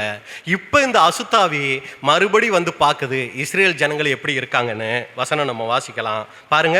அந்த அசுத்தாவி மீண்டும் வீட்டுக்குள் வந்தது எதை குறிக்குதுன்னா, இந்த இஸ்ரேல் ஜனங்கள் தேவனை அறிஞ்சிக்கிட்டு மோசே மூலம் நியாயப்பிரமாணத்தை பெற்றுக்கிட்டு புதிய இடமாகிய கானான் தேசத்துக்கு வந்து தேவனுடைய வார்த்தையின்படி நாங்கள் நடப்போன்னு உடன்படிக்கை செஞ்சு வாழ்ந்ததை தான் குறிக்குது அந்த புது இடம். இப்போ இந்த அசுத்தாவி அந்த வீட்டுக்கு வந்த உடனே இப்போ வீட்டோட நிலைமை எப்படி இருக்குன்னு சொல்லி பார்த்தீங்கன்னா, வீடு எப்படி இருக்குங்க? வெறுமையாக பெருக்கி ஜோடிக்கப்பட்டு இருக்குது. அப்போ இது எதை அடையாளப்படுத்துது அப்படின்னு சொல்லி நீங்கள் பார்த்தீங்கன்னா, இந்த இஸ்ரேல் ஜனங்களுடைய நிலையை குறித்து பார்க்கும்போது கானான் தேசம் உள்ளே வரும்போது நல்லா உடன்படிக்கை பண்ணி இப்படித்தான் வாழணும்னு சொல்லி வந்தாங்க. ஆனால் உள்ளே வந்த உடனே வசனம் வாசிக்கலாம். அப்பொழுது இஸ்ரேல் புத்திரர் கர்த்தரின் பார்வைக்கு பொல்லாப்பானது செய்து பாகால்களை சேவித்து. இஸ்ரேல் ஜனங்கள் என்ன பண்றாங்கன்னா, கர்த்தரின் பார்வைக்கு பொல்லாப்பானதை செய்து பாகால்களை சேவித்து. எல்லாம் இருக்கீங்களா? கானான் தேசத்துக்குள்ள வரும்போது ஆண்டவரையே தான் சேவிப்போம். அவ்வளோ கஷ்டப்பட்டு கூட்டிட்டு வந்திருக்கிறார். என்ன பேச்சு பேசுறீங்க? இப்படியெல்லாம் டயலாக் விட்டவங்க தான் இப்போ உள்ளுக்குள்ளே வந்த உடனே அந்த வசனத்தை வாசிங்க. நியாயாதிபதிகள் 2:2. நியாயாதிபதிகள் 2ஆம் அதிகாரம் 2வது வசனம். நியாயாதிபதிகள் 2ஆம் அதிகாரம் 2ஆம் வசனம். நீங்கள் இந்த தேசத்தின் குடிகளோட உடன்படிக்கை பண்ணாமலும். ஆண்டவர் என்ன சொல்லியிருந்தாரு? நீங்க போற இந்த கானான் தேசத்துல இந்த ஜனங்களோட உடன்படிக்கை பண்ணக்கூடாது, அவர்கள் பலிபீடங்களை இடித்துவிட கடவீர்கள் என்று. அங்க அவங்க தெய்வத்தை வழிபடுகிற அந்த பலிபீடத்தை இடிச்சிடணும். ஆனாலும் என் சொல்லை கேளாதே போனீர்கள், ஏன் இப்படி செய்தீர்கள்? அப்படி ஆண்டவர் சொல்லி இருக்க இந்த ஜனங்கள் உள்ள வந்துட்டாங்க. ஆனா தேவனுடைய வார்த்தையை என்ன பண்ணிட்டாங்க? மறந்துட்டாங்க. மறுபடி பாகால்களை சேவிக்கக்கூடிய ஒரு சூழ்நிலைகளுக்குள்ள போயிட்டாங்க. இப்ப நியாயாதிபதிகள் 2:12 வாசிங்க. தங்கள் பிதாக்களை எகிப்து தேசத்திலிருந்து புறப்பட பண்ணின அவர்களுடைய தேவனாகிய கர்த்தரை விட்டு, அவரைத்தான் சேவிப்போன்னு சொன்னாங்க. ஆனா இப்ப அந்த கர்த்தரை விட்டுட்டு தங்களை சுற்றிலும் இருக்கிற ஜனங்களுடைய தேவர்களாகிய அந்நிய தேவர்களை பின்பற்றி போய் அவர்களை பணிந்து கொண்டு கர்த்தருக்கு கோபம் ஊட்டினார்கள். அந்த தெய்வ வணக்கத்துக்குள்ள போயிட்டாங்க. அப்ப அன்புக்குரிய சகோதர சகோதரிகளே, வீடு ஜோடிக்கப்பட்டு இருந்தது எதை குறிக்குதுன்னா, இந்த ஜனங்கள் கானான் தேசம் வந்த உடனே இவங்களுடைய வழிபாட்டு முறைகள்லாம் பார்க்கறதுக்கு என்னமோ வெளியே எப்படி இருக்கு? ஆசரிப்பு கூடாரத்துக்கு போகிறது என்ன, பலிகளை செலுத்துறது என்ன, வர்றது என்ன, கர்த்தருக்குன்னு பண்டிகைகளை ஆசரிக்கிறது என்ன, எல்லாம் சூப்பராக இருக்கு. ஆனால் இருதயத்தில் யாருக்கு இடம் கொடுக்கல? கர்த்தருக்கு இடம் கொடுக்கல. விக்கிரக வணக்கத்துக்குள்ள என்ன ஆயிட்டாங்க? அப்படியே கொஞ்சம் கொஞ்சமாக உள்ளே போயிட்டாங்க. இதுதான் குறிக்குது அந்த வீடு வெறுமையாக. அதாவது பெருக்குனது ஜோடிக்கப்பட்டது நல்ல விஷயம். வீடுன்னு இருந்தால் கூட்டணுங்களா கூட்டக்கூடாதா?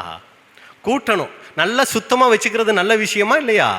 ஆனால் இவங்க என்ன பண்ணிட்டாங்கன்னா, அங்கே நம்ம பார்க்குறோம் வீடு வெறுமையாக. அப்போ என்ன பண்ணலைன்னா இருதயத்தை கர்த்தருக்கு கொடுக்கல. அதனால தான் சொல்கிறாரு ஏசாயா 29ஆம் அதிகாரம் 13வது வசனம். இந்த ஜனங்கள் தங்கள் வாயினால் என்னிடத்தில் சேர்ந்து. பாருங்க, ஆண்டவரை துதிக்கிறாங்க. ஆனா அது எப்படிப்பட்டதா இருக்குது? வாயினால் என்னிடத்தில் சேர்ந்து தங்கள் உதடுகளினால் என்னை கனம் பண்ணுகிறார்கள், அவர்கள் இருதயமோ எனக்கு தூரமாய் விலகி இருக்கிறது. அவர்கள் எனக்கு பயப்படுகிற பயம் மனுஷராலே போதிக்கப்பட்ட கற்பனையாய் இருக்கிறது. உதடுல கனம் பண்றாங்க, இருதயத்துல யாருக்கு இடம் கொடுக்கல? அது வெறுமையா இருக்குது, கர்த்தருக்கு இடம் கொடுக்கல. ஓசியா 5:4. அவர்கள் தங்கள் தேவனிடத்துக்கு திரும்பி வருவதற்கு தங்கள் கிரியைகளை சீர்திருத்த மாட்டார்கள். வேசித்தன ஆவி அவர்கள் உள்ளத்தில் இருக்கிறது, கர்த்தரை அறியார்கள். வந்துருச்சுங்களா உள்ள? வேசித்தன ஆவி அவர்கள் உள்ளத்தில் இருக்கிறது, கர்த்தரை உள்ளத்துல வைக்கல. வேசித்தன ஆவி அவங்க உள்ளுக்குள்ள வந்துடுச்சு. ஆமோஸ் 5ஆம் அதிகாரம் 21 முதல். உங்கள் பண்டிகைகளை பகைத்து வெறுக்கிறேன். பண்டிகை கொண்டாடுறாங்க, யாருக்குன்னு கேட்டா கர்த்தருக்குன்னு சொல்றாங்க. ஆனா அந்த பண்டிகையை பார்த்து அவர் என்ன பண்றாரு? பகைத்து வெறுக்கிறேன். உங்கள் ஆசரிப்பு நாட்களில் எனக்கு பிரியமில்லை. ஆசரிப்பு நாட்கள் நிறைய வச்சிருக்கிறாங்க, ஆனா அதுக்கு அவருக்கு பிரியமில்லை. உங்கள் தகன பலிகளையும் போஜன பலிகளையும் எனக்கு படைத்தாலும் நான் அங்கீகரிக்க மாட்டேன். கொழுமையான உங்கள் மிருகங்களின் ஸ்தோத்திர பலிகளையும் நான் நோக்கி பார்க்க மாட்டேன். உன் பாட்டுகளின் இரைச்சலை என்னை விட்டு அகற்று, உன் வீணைகளின் ஓசையை நான் கேட்க மாட்டேன். அப்ப நல்லா கவனிங்க அன்புக்குரிய சகோதர சகோதரிகளே, இப்படித்தான் இஸ்ரேல் ஜனங்கள் என்ன ஆயிட்டாங்கன்னா, மறுபடி கர்த்தரை விட்டு விலகி அவங்க எகிப்துல எப்படிப்பட்ட ஒரு வாழ்க்கை வாழ்ந்தாங்களோ அது மாதிரி ஒரு நிலைமைக்கு போயிட்டாங்க. மறுபடியும் அந்த உவமையை ஞாபகம் படுத்திக்கலாங்களா? ஒரு அசுத்த ஆவி ஒரு மனுஷங்கிட்ட இருந்து புறப்பட்டு போய் வெளியே சுற்றி திரிஞ்சு மறுபடி திரும்பி வந்து பார்க்கும்போது அந்த வீடு வெறுமையாய் பெருக்கி ஜோடிக்கப்பட்டு இருந்தது அப்படின்னு இயேசு கிறிஸ்து சொன்னது எதை குறிக்குதுன்னா, இந்த இஸ்ரேல் ஜனங்கள் எகிப்து தேசத்தில் ஒரு அசுத்தாவி பிடிக்கப்பட்ட ஒரு விக்கிரக வணக்கத்துக்குள்ளே இருக்கிறாங்க. மோசே மூலமாக கற்பனைகள் கட்டளைகள் பெற்ற பின்னாடி இதன்படி நாங்கள் செய்வோங்கும் போது அந்த அசுத்தாவி அவங்கள விட்டு போயிடுது. ஆனால் மறுபடி இவங்க என்ன ஆயிட்டாங்க? வழி தப்பி தேவனுக்கு பிரியமில்லாத காரியங்களை செய்யும்போது இந்த அசுத்தாவி வந்து திரும்பி பார்க்குது. திரும்பி பார்த்துட்டு இப்போ என்ன தெரியுங்களா பண்ணுச்சு? 7 பொல்லாத ஆவிகளை என்ன பண்ணிருச்சு? மறுபடி உள்ள கூட்டிக்கிட்டு வந்துடுச்சு. இது எதை அடையாளப்படுத்துது அப்படின்னா, இஸ்ரேல் ஜனங்கள் எகிப்து தேசத்தில் இருக்கும்போது ஆண்டவரை துக்கப்படுத்தினது கொஞ்சம், அப்போ தேவனையே தெரியாது. அதனால இவங்க அங்கே போயிருந்தாங்க. ஏன்னா ஆபிரகாம், ஈசாக்கு, யாக்கோபு தெரிஞ்ச சந்ததியெல்லாம் மரிச்ச பின்னாடி 430 வருஷம் இருந்தாங்க இல்லைங்களா? அதில் தேவனை விட்டு இவங்க விலகிறதுக்கு வாய்ப்புகள் இருந்துச்சு. எகிப்திய வணக்கத்துக்குள்ளே இவங்க இருந்துட்டு இருந்தாங்க. ஆனால் தேவன் அவங்கள இஸ்ரேல் தேசத்துக்கு கூட்டிக்கிட்டு வந்த பின்னாடி இவங்க தேவனை கோபப்படுத்தினது, துக்கப்படுத்தினது ரொம்ப அதிகமாகிடுச்சு. என்ன பிரதர் அப்படி அதிகமாகிடுச்சு அப்படின்னு சொல்லி பார்த்தீங்கன்னா, எகிப்தில் இருக்கும்போது எந்த குழந்தையும் அவங்க பலி செலுத்தலை, தெய்வத்துக்குன்னு பலி செலுத்தலை. ஆனால் இப்போ இந்த இஸ்ரேல் தேசத்துக்கு வந்த பின்னாடி இவங்க தங்களுடைய குழந்தைகளை யாருக்கு பலி செலுத்த ஆரம்பிச்சிட்டாங்க தெரியுங்களா? அந்நிய விக்கிரக தெய்வங்களுக்கு குழந்தையவே பலி செலுத்த ஆரம்பிச்சிட்டாங்க. எசேக்கியேல் 23:37. அவர்கள் விபச்சாரம் பண்ணினார்கள். பாருங்க, இங்க வந்த உடனே இதான் 7 மடங்கு ஆகி போச்சு. அவர்கள் விபச்சாரம் பண்ணினார்கள். அவர்கள் கைகளில் இரத்தமும் இருக்கிறது. கையில ரத்தம் இருக்குன்னா கொலை செஞ்ச காரியங்கள் இருக்கு. அவர்கள் தங்கள் நரகலான விக்கிரங்களோட விபச்சாரம் பண்ணி தாங்கள் எனக்கு பெற்ற தங்கள் பிள்ளைகளையும் அவைகளுக்கு இரையாக தீக்கடக்க பண்ணினார்கள். போதுங்க, இது கீழே வசனங்கள் இருக்கு, அது வேண்டாம். இதை மட்டும் நம்ம பார்த்த போது பாருங்க. அப்ப குழந்தைகளை என்ன பண்ண ஆரம்பிச்சிட்டாங்க? பலி செலுத்த அவங்க இது எகிப்தில் அவங்க அந்த அளவுக்கு பாவம் பண்ணல. இப்போ குழந்தைகளை என்ன பண்றாங்கன்னா தீக்கடக்க பண்ணிட்டாங்க. அப்படின்னா அந்த தெய்வத்தை பத்தி எப்படி சொல்றாங்க அப்படின்னு சொல்லி பார்த்தீங்கன்னா, அது ஒரு உலோகம், வெண்கலம் மாதிரி ஒரு உலோகத்தில் இப்படி கையை நீட்டிட்டு இருக்குமாமா. அதை ஃபுல்லாக கீழே தீ வச்ச உடனே அது அப்படியே பலமா அப்படியே பழுத்துருமாமா. அதில் கொண்டு போய் அந்த கையில் என்ன பண்ணுவாங்கன்னா, பெத்த குழந்தைய கொண்டு போய் அந்த கையில் வச்சுருவாங்க. அந்த கையில் நெருப்பு பட்ட உடனே என்ன பண்ணிருங்க, அது அந்த குழந்தைய அப்படியே பஸ்பம் ஆக்கிடும். உடனே இவங்களுடைய நம்பிக்கை என்னன்னா, குழந்தைய யாருக்கு கொடுத்துட்டோம்? கடவுளுக்குன்னு கொடுத்துட்டோம். இப்படியெல்லாம் என்ன பண்ணியிருக்காங்கன்னா தீக்கடக்க அங்கே பண்ணியிருக்கிறாங்க. இன்னொரு வகையில் தீக்கடக்க பண்ணுறது நமக்கு தெரியும், இந்த பூக்குண்டை இறங்குறதெல்லாம் சொல்லுவாங்க. இந்த மாதிரி அநேக அந்நிய போதனைகளை என்ன பண்ணியிருக்காங்கன்னா பின்பற்ற ஆரம்பிச்சிட்டாங்க அப்படின்னு கூட பார்க்குறோம். அப்போ எகிப்தில் இருக்கும்போது எந்த தெய்வமாக இருந்தாலும் அவங்களுக்கு தெய்வ பயம் கொஞ்சம் இருந்துச்சு. ஆனால் இப்போ இந்த இஸ்ரேல் தேசத்துக்கு வந்த பின்னாடி 7 ஆவி உள்ளே பூந்துருச்சுல, இப்போ என்ன தெரியுங்களா ஆயிடுச்சு? தேவ பயமே அவங்கள விட்டு போயிடுச்சு. மல்கியா 1:6. மல்கியா 1:6. குமாரன் தன் பிதாவையும் ஊழியக்காரன் தன் எஜமானனையும் கனம் பண்ணுகிறார்களே, நான் பிதாவானால் என் கனம் எங்கே? நான் எஜமானனானால் எனக்கு பயப்படும் பயம் எங்கே என்று சேனைகளின் கர்த்தர் தமது நாமத்தை அசட்டை பண்ணுகிற ஆசாரியர்களாகிய உங்களை கேட்கிறார். அதற்கு நீங்கள் உமது நாமத்தை எதினாலே அசட்டை பண்ணினோம் என்கிறீர்கள். பாருங்க, அப்போ ஒரு பயம் இருந்துச்சு. எந்த தெய்வத்தை வழிபட்டாலும் சரி ஒரு பயம் இருந்துச்சு. ஆனா இப்ப என்ன ஆயிடுச்சு? தேவ பயங்கிறதே அவங்கள விட்டு போயிடுச்சு. தேவனை கனம் பண்ணக்கூடிய வாயில வெறும் வாயில கனம் இருக்கு, இருதயத்துல இடம் இல்லை, வெறுமையாக்கிட்டாங்க. இப்ப தேவனுக்கு பிரியமில்லாத காரியங்களை தொடர்ச்சியா செய்ய ஆரம்பிச்சிட்டாங்க. உடனே தேவன் அவங்களுக்கு ஒரு உதவி செஞ்சார். இப்போ ஒரு ஜனங்கள் தப்புக்குள்ள இருக்காங்க, ஆண்டவருக்கு பிரியமில்லாத காரியங்களை செய்யறாங்கன்னா ஆண்டவர் அவங்களுக்கு ஒரு உதவி செய்வார். என்ன செய்வார்னு நினைக்கிறீங்க? எல்லாம் இருக்கீங்களாங்கிறதுக்கு ஒரு டெஸ்ட். இப்போ நம்மளே இருக்கிறோம், நம்ம ஆண்டவருக்கு பிரியமில்லாமல் நடக்கிறோன்னு வச்சுக்கோமே. இப்போ ஆண்டவர் நமக்கு ஒரு உதவி செய்யணும்னா என்ன செய்வார்? என்ன செய்வாருங்க? சரி, இப்போ நான் ஒரு திருட்டு பழக்கம் எனக்கு இருக்குது, நான் ஒரு திருடன்னு வச்சுக்குவோம். ஆனால் சத்தியத்துக்குள்ளே வந்துட்டேன், ஆனாலும் என் திருட்டுத்தனத்தை என்னால் விட முடியலை. இப்போ ஆண்டவர் எனக்கு ஒரு உதவி செய்யணும்னா என்ன செய்வார்? யாராவது ஒருத்தர் அனுப்பிச்சு என்ன பண்ணுவார்?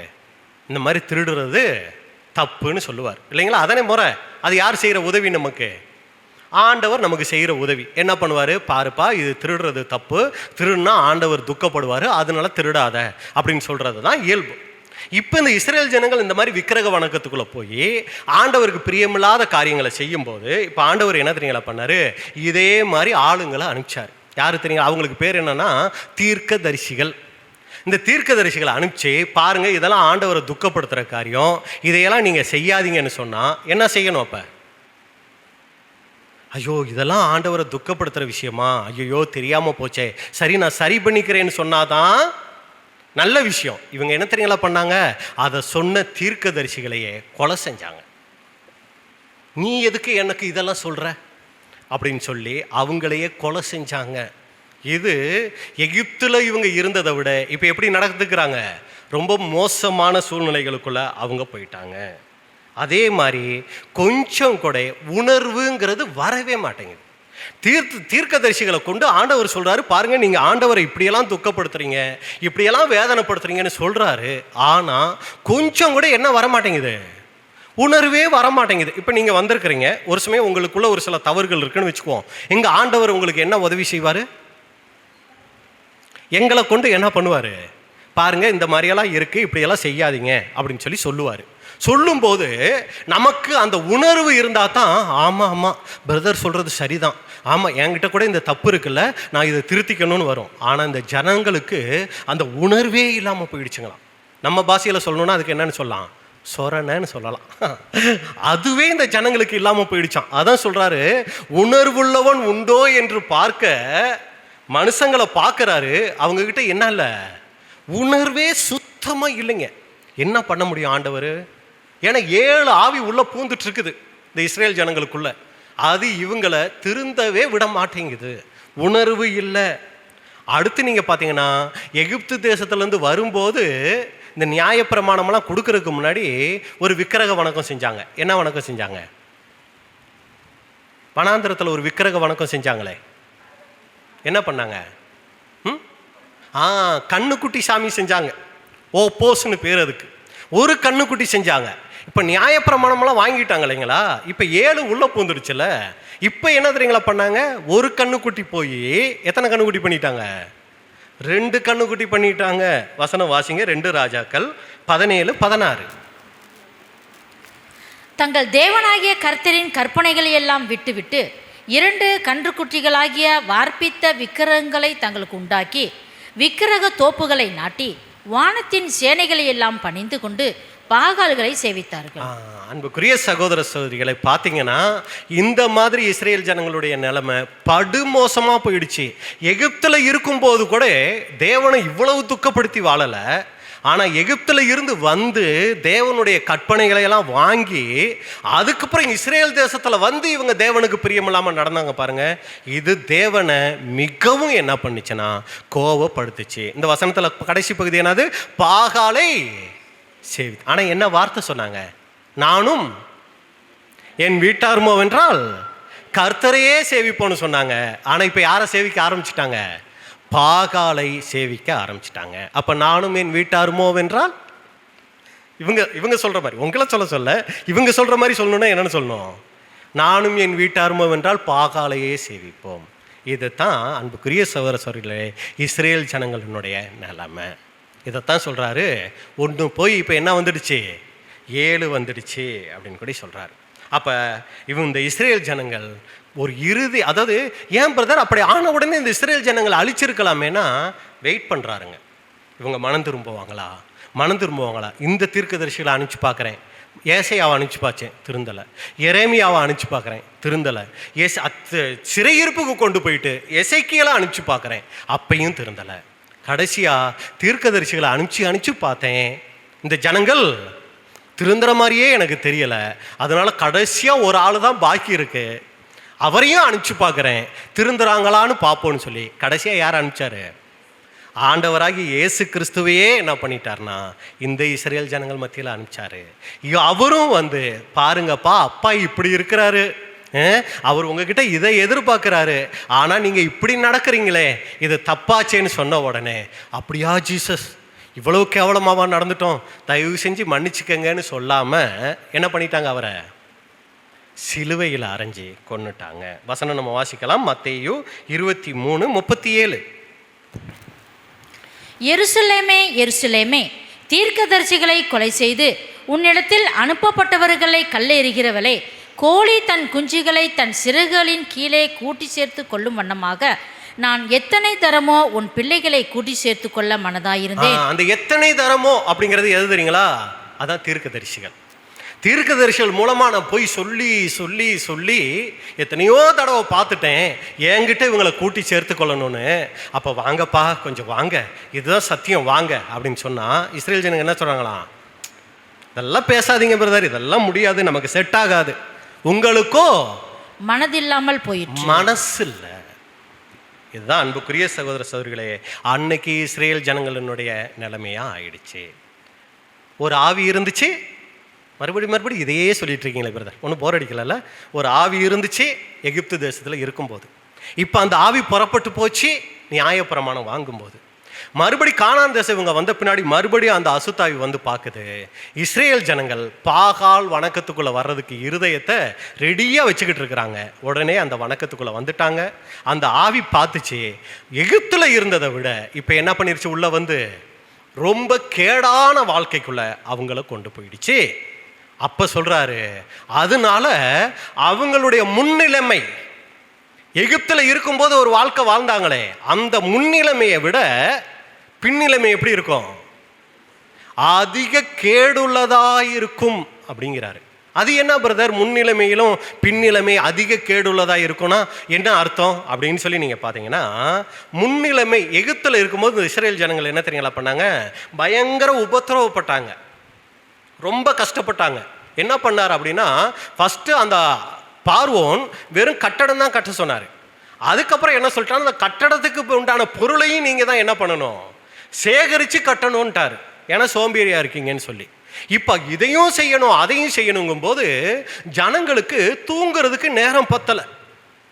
ஏதோ 1 hour 2 hour தூங்குறதுக்கு டைம். ஏன்னா காலைல 8 மணிலேருந்து சாயங்காலம் 6 மணி வரைக்கும் வேலை செஞ்சுருந்தாங்கன்னு வைங்க, கட்டட வேலை.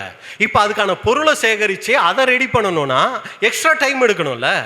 இப்போ நைட்டு 6 மணிக்கு வீட்டுக்கு போயிட்டு இருந்தவங்க இனி என்ன பண்ணியிருப்பாங்க, ஒரு 8 மணிக்கோ, சும்மா புரிஞ்சுக்கிறதுக்காக சொல்கிறேன், 8 மணிக்கோ 9 மணிக்கோ வீட்டுக்கு போயிருப்பாங்க. காலையில் 3 மணிக்கே எந்திரிச்சா தான் மறுபடி வேலையை என்ன பண்ணணும், ஆரம்பிக்க முடியும். இது எகிப்தில் அவங்களுக்கு இருந்த நிலைமை. என்னதான் கஷ்டப்பட்டாலும் சாயங்காலம் ஆனால் எங்கே வந்துடலாம், வீட்டுக்கு வந்துடலாம், மனைவியை பார்த்துடலாம், பிள்ளைங்களை பார்த்துடலாம். எவ்வளவு கஷ்டப்பட்டாலும் சரிங்க, ரொம்ப காய்ச்சல் அடிக்குதா, சரி இந்த கஷாயம் வச்சு தரேன்னு மனைவி என்ன பண்ணியிருப்பாங்க, கஷாயம் வச்சு கொடுத்துருப்பாங்க. பிள்ளைங்க ஏதோ அப்பா கிட்ட சந்தோஷமாக பேசியிருப்பாங்க, அம்மா கிட்ட பேசியிருப்பாங்க. எகிப்து தேசத்தில் அவ்வளோ உபத்திரவப்பட்டிருந்தாலும் கொஞ்சம் ஆறுதல் இருந்திருக்கும். அது முன்னிலைமை. ஆனால் பின்னிலைமை என்ன தெரியுங்களாச்சு, இயேசு கிறிஸ்து சொல்கிறாரு, உங்கள் வீடு உங்களுக்கு பாழாக்கி விடப்படும். நீங்கள் எகிப்தில் என்ன கஷ்டப்பட்டாலும் எல்லாம் எப்படி இருந்தீங்க, குடும்பமா ஒன்றா ஒரே இடத்துல இருந்தீங்க. டே மச்சான் கொஞ்சம் முடியலடா, இரு நான் வந்து ஹெல்ப் பண்ணுறேன் அப்படின்னு சொல்லி இன்னொரு இஸ்ரேலன் என்ன பண்ணியிருப்பாரு, இவங்களுக்கு கொஞ்சம் ஹெல்ப் பண்ணி கொஞ்சம் அந்த ஜனங்களினுடைய சுமையை கொஞ்சம் லகுவாக்கி இருப்பாங்க. அவங்களுக்குள்ள ஒரு ஐக்கியமாக இருந்திருப்பாங்க. ஆனால் உங்கள் வீடு பாழாக்கி விடப்படுங்கும் போது இஸ்ரேல் ஜனங்கள் சிதறடிக்கப்பட்டாங்க, உலகம் முழுக்க சிதறடிக்கப்பட்டாங்க. கிபி 70க்கு அப்புறம் கணவன் ஒரு பக்கம், மனைவி ஒரு பக்கம், பிள்ளைகள் ஒரு பக்கம். கணவன் உயிரோடு இருக்கிறாரா மனைவிக்கு தெரியாது, மனைவி உயிரோடு இருக்காங்களா கணவனுக்கு தெரியாது, பிள்ளைகள் உயிரோடு இருக்காங்களான்னு தெரியாது. பரிதபிக்கப்படத்தக்க நிலைமை. அதான் வேத வல்லுநர்கள் சொல்லும்போது, பிறந்தா தப்பி தவறி யாரா பிறந்துடக்கூடாது, யூதனா பிறந்துடக்கூடாதுங்கிற அளவுக்கு இந்த யூத ஜனங்கள் பட்ட கஷ்டம் பார்த்தீங்கன்னா அவங்க வரலாறு ரொம்ப ரொம்ப மோசங்க. எந்த ஜனங்களும் இந்த அளவுக்கு கஷ்டப்பட்டிருக்க மாட்டாங்க. அதில் முத்திப்பா, அதாவது உயர்வாக சொல்லணும்னா, அந்த கஷ்டத்தை உயர்வாக சொல்லணும்னா, ஹிட்லர் காலத்தில் இந்த யூத ஜனங்கள் பட்ட கஷ்டம் ரொம்ப ரொம்ப கொடுமையானது. அதான் சொல்கிறாரு, இப்போ டைம் இருக்குது, ஏற்றுக்கங்க, வார்த்தையின்படி கீழ்ப்படிங்க, நடங்க. ஒரு சமயம் நீங்கள் இப்படி நடக்காமல் போகும்போது உங்கள் முன்னிலைமையிலும் பின்னிலைமை எப்படி இருக்கும்? ரொம்ப கேடு நிறைஞ்சதாக இருக்கும். இதைத்தான் அன்புக்குரிய சகோதர சகோதரிகளே அன்னைக்கு அந்த இஸ்ரேல் ஜனங்களுக்கு சொல்லிட்டாரு. என்ன அவங்களுக்குள்ள இருந்த காரியம்? விக்கிரக வணக்கம், விபச்சாரம், பலிபீடம் கட்டிட்டாங்க அந்நிய தெய்வத்துக்கு, பாவம் செஞ்சுக்கிட்டே ஆண்டவரை துதிக்கிறவங்களா இருந்தாங்க, பிள்ளைகளை தீக்கடக்க பண்ணினாங்க, தேவன் செஞ்ச நன்மைகளை கொஞ்சம் கூட நினைக்காம போயிட்டாங்க, தேவனுடைய வார்த்தைகளை சொன்ன தீர்க்கதரிசிகளையே கொன்று போட்டுட்டாங்க. இதெல்லாம் நம்ம எங்கே பார்க்கலாம்னா, நீங்கள் பார்த்தீங்கன்னா சங்கீதம் 106, 107 நீங்கள் பார்த்தீங்கன்னா இந்த இஸ்ரேல் ஜனங்கள் செய்த அநேக தவறுகள் அங்கே பதிவு செய்யப்பட்டிருக்கு. இதுதான் நாம் பார்த்துட்ட உவமையின் விளக்கம். ஒரு மனுஷன் இருந்தார், அவருக்குள்ள ஒரு ஆவி இருந்துச்சு, அந்த ஆவி அவரை விட்டு புறப்பட்டு போச்சு, சுற்றி திரிஞ்சிட்டு மறுபடி வந்து திரும்பி பார்க்கும்போது அந்த மனுஷனுடைய நிலைமை ஜோடிக்கப்பட்டு வா வா அப்படின்னு கூப்பிட்டுற மாதிரி இருந்துச்சு. இப்போ தண்ணிலும் பொல்லாத 7 ஆவிகளை கூட்டிக்கிட்டு வந்துருச்சு. அந்த மனுஷனுடைய முன்னிலைமையிலும் பின்னிலைமை கேடுள்ளதாக ஆயிடுச்சு. இதோட முடித்தோம்னா, இஸ்ரேல் ஜனங்கள் தானே பிரதர், அவங்க ரொம்ப மோசம் பிரதர், இப்படியெல்லாம் இருக்கக்கூடாது தெரியுங்களா அப்படின்னு சொல்லி என்ன பண்ணிடுவோம், நம்மளும் ஒரு நியாயம் தீர்த்துட்டு அவங்கள விட்டுருவோம். இப்போ என்ன பண்ணோன்னா, இதெல்லாம் செஞ்சது மாம்சீக இஸ்ரேல் ஜனங்கள். அப்போ ஒவ்வொரு வேதத்தில் இருக்கிற ஒவ்வொரு காரியத்துக்கும் என்ன இருக்குங்க, நமக்கு படிப்பினைகள் வச்சிருக்கிறாரு. நம்ம வசனம் வாசிக்கலாம், ரோமர் 15:4. தேவ வசனத்தினால் உண்டாகும் பொறுமையினாலும் ஆறுதலினாலும் நாம் நம்பிக்கை உள்ளவர்கள் ஆகும்படிக்கு முன்பு எழுதியிருக்கிறவைகள் எல்லாம் நமக்கு போதனையாக எழுதியிருக்கிறது. முன்பு எழுதியிருக்கிறவைகள், இஸ்ரேல் ஜனங்கள் எகிப்துல இருந்தது, கானான் வந்தது, தேவனை விட்டு விலகுனது, ஆண்டவராகிய இயேசு கிறிஸ்துவை கொலை செஞ்சது, முன்பு எழுதியிருக்கிறவைகள் எல்லாமே எதுக்கு அதெல்லாம் எழுதியிருக்கு? ஏதோ ஒரு ஜனங்களை பற்றி தெரிஞ்சுக்கிறதுக்கான இல்லை. நமக்கு அதில் என்ன இருக்கு? பாடம் வச்சிருக்கிறாரு, நமக்கு அதில் படிப்புன்னு வச்சிருக்கிறார். ஏன்னா அது மாம்சீக இஸ்ரேல் ஜனங்கள், நம்மளாம் யாருங்க? ஆவிக்குரிய இஸ்ரேல் ஜனங்கள். அப்போ நமக்கு என்ன வச்சிருக்கிறார்னா அதில் படிப்பினை வச்சிருக்கிறார். அப்போ இதில் நம்ம இப்போ என்ன பண்ணணும்? அந்த அசுத்தாவி எது? அந்த அசுத்தாவி இருந்த மனுஷன் யாரு? அவரு அந்த அசுத்தாவி அவருக்குள்ள இருக்கும்போது அவர் எப்படிப்பட்டவராக இருந்தார்? இப்போ அந்த அசுத்தாவி அவரை விட்டு எப்போ புறப்பட்டு போச்சு? மறுபடியும் அந்த ஆவி சுற்றி திரிஞ்சிட்டு வந்து பார்த்தது எதை குறிக்குது? மறுபடி இங்கே ஜோடிக்கப்பட்டு இருந்தா அந்த ஆவி என்ன பண்ணும்? 7 ஆவியா உள்ள வருமே, அது எதை குறிக்குது? இதைத்தான் அன்புக்குரிய சகோதர சகோதரிகளே நம்ம இப்போ நமக்கான பாடமாக அதை பார்க்க போகிறோம். அப்போ முதலாவது, அந்த மனுஷன் யாராக இருக்கும்? நம்ம ஒவ்வொருத்தரையும் தான் குறிக்குது அந்த மனுஷன். இப்போ இந்த மனுஷனுக்குள்ள அசுத்தாவி இருந்துச்சே, அது எதை அடையாளப்படுத்துதுன்னா, நாம் பிதாவாகிய தேவனை, ஆண்டவராகிய இயேசு கிறிஸ்துவ சத்தியத்தின்படி அறியாதப்ப இருந்த நம்மளுடைய நிலைமை. எப்படி இஸ்ரேல் ஜனங்கள் எகிப்தில் இருந்து ஒரு விக்கிரக வணக்கத்துக்குள்ளே இருந்தாங்களோ, தேவனை அறியாதவங்களா இருந்தாங்களோ, அதே போல் நாமளும் கூட எப்படி இருந்தோம்? உண்மை தேவனை அறியாதவர்களா, உண்மை சத்தியத்தை அறியாதவங்களா நாம் இருந்தோம். வசனம் வாசிக்கலாம், ஏசாயா 26:13. எங்கள் தேவனாகிய கர்த்தாவே, உம்மையல்லாமல் வேறே ஆண்டவன்மார் எங்களை ஆண்டார்கள். இனி உம்மை மாத்திரம் சார்ந்து உம்முடைய நாமத்தை பிரஸ்தாபப்படுத்துவோம். எங்கள் தேவனாகிய கர்த்தாவே, உம்மை அல்லாமல் வேறே ஆண்டவன்மார், அதான் நாம இருந்துட்டு விக்கிரக பின்னணி, வேறே ஆண்டவன்மார் எங்களை ஆண்டார்கள். அடுத்து வாசிங்க, எபேசியர் 2:2. அவைகளில் நீங்கள் முற்காலத்திலே இவ்வுலக வழக்கத்திற்கு ஏற்றபடியாகவும் கீழ்ப்படியாமையின் பிள்ளைகளிடத்தில் இப்பொழுது கிரியை செய்கிற ஆகாயத்து அதிகார பிரபுவாகிய ஆவிக்கேற்றபடியாகவும் நடந்து கொண்டீர்கள். அதுதான் நம்ம சொல்லுது, நம்மளுடைய முன்னிலைமையில நம்ம எப்படி இருந்தோம் அப்படின்னா, இவ்வுலகத்தின் வழக்கத்துக்கு தகுந்த மாதிரி கீழ்ப்படியாமையின் பிள்ளைகளிடத்துல இப்ப கிரியை செஞ்சுக்கிட்டு இருக்கிற ஆகாயத்து அதிகார பிரபு ஆகிய ஆவிக்கேற்றபடியா நம்ம என்ன பண்ணிக்கிட்டு இருந்தோம்?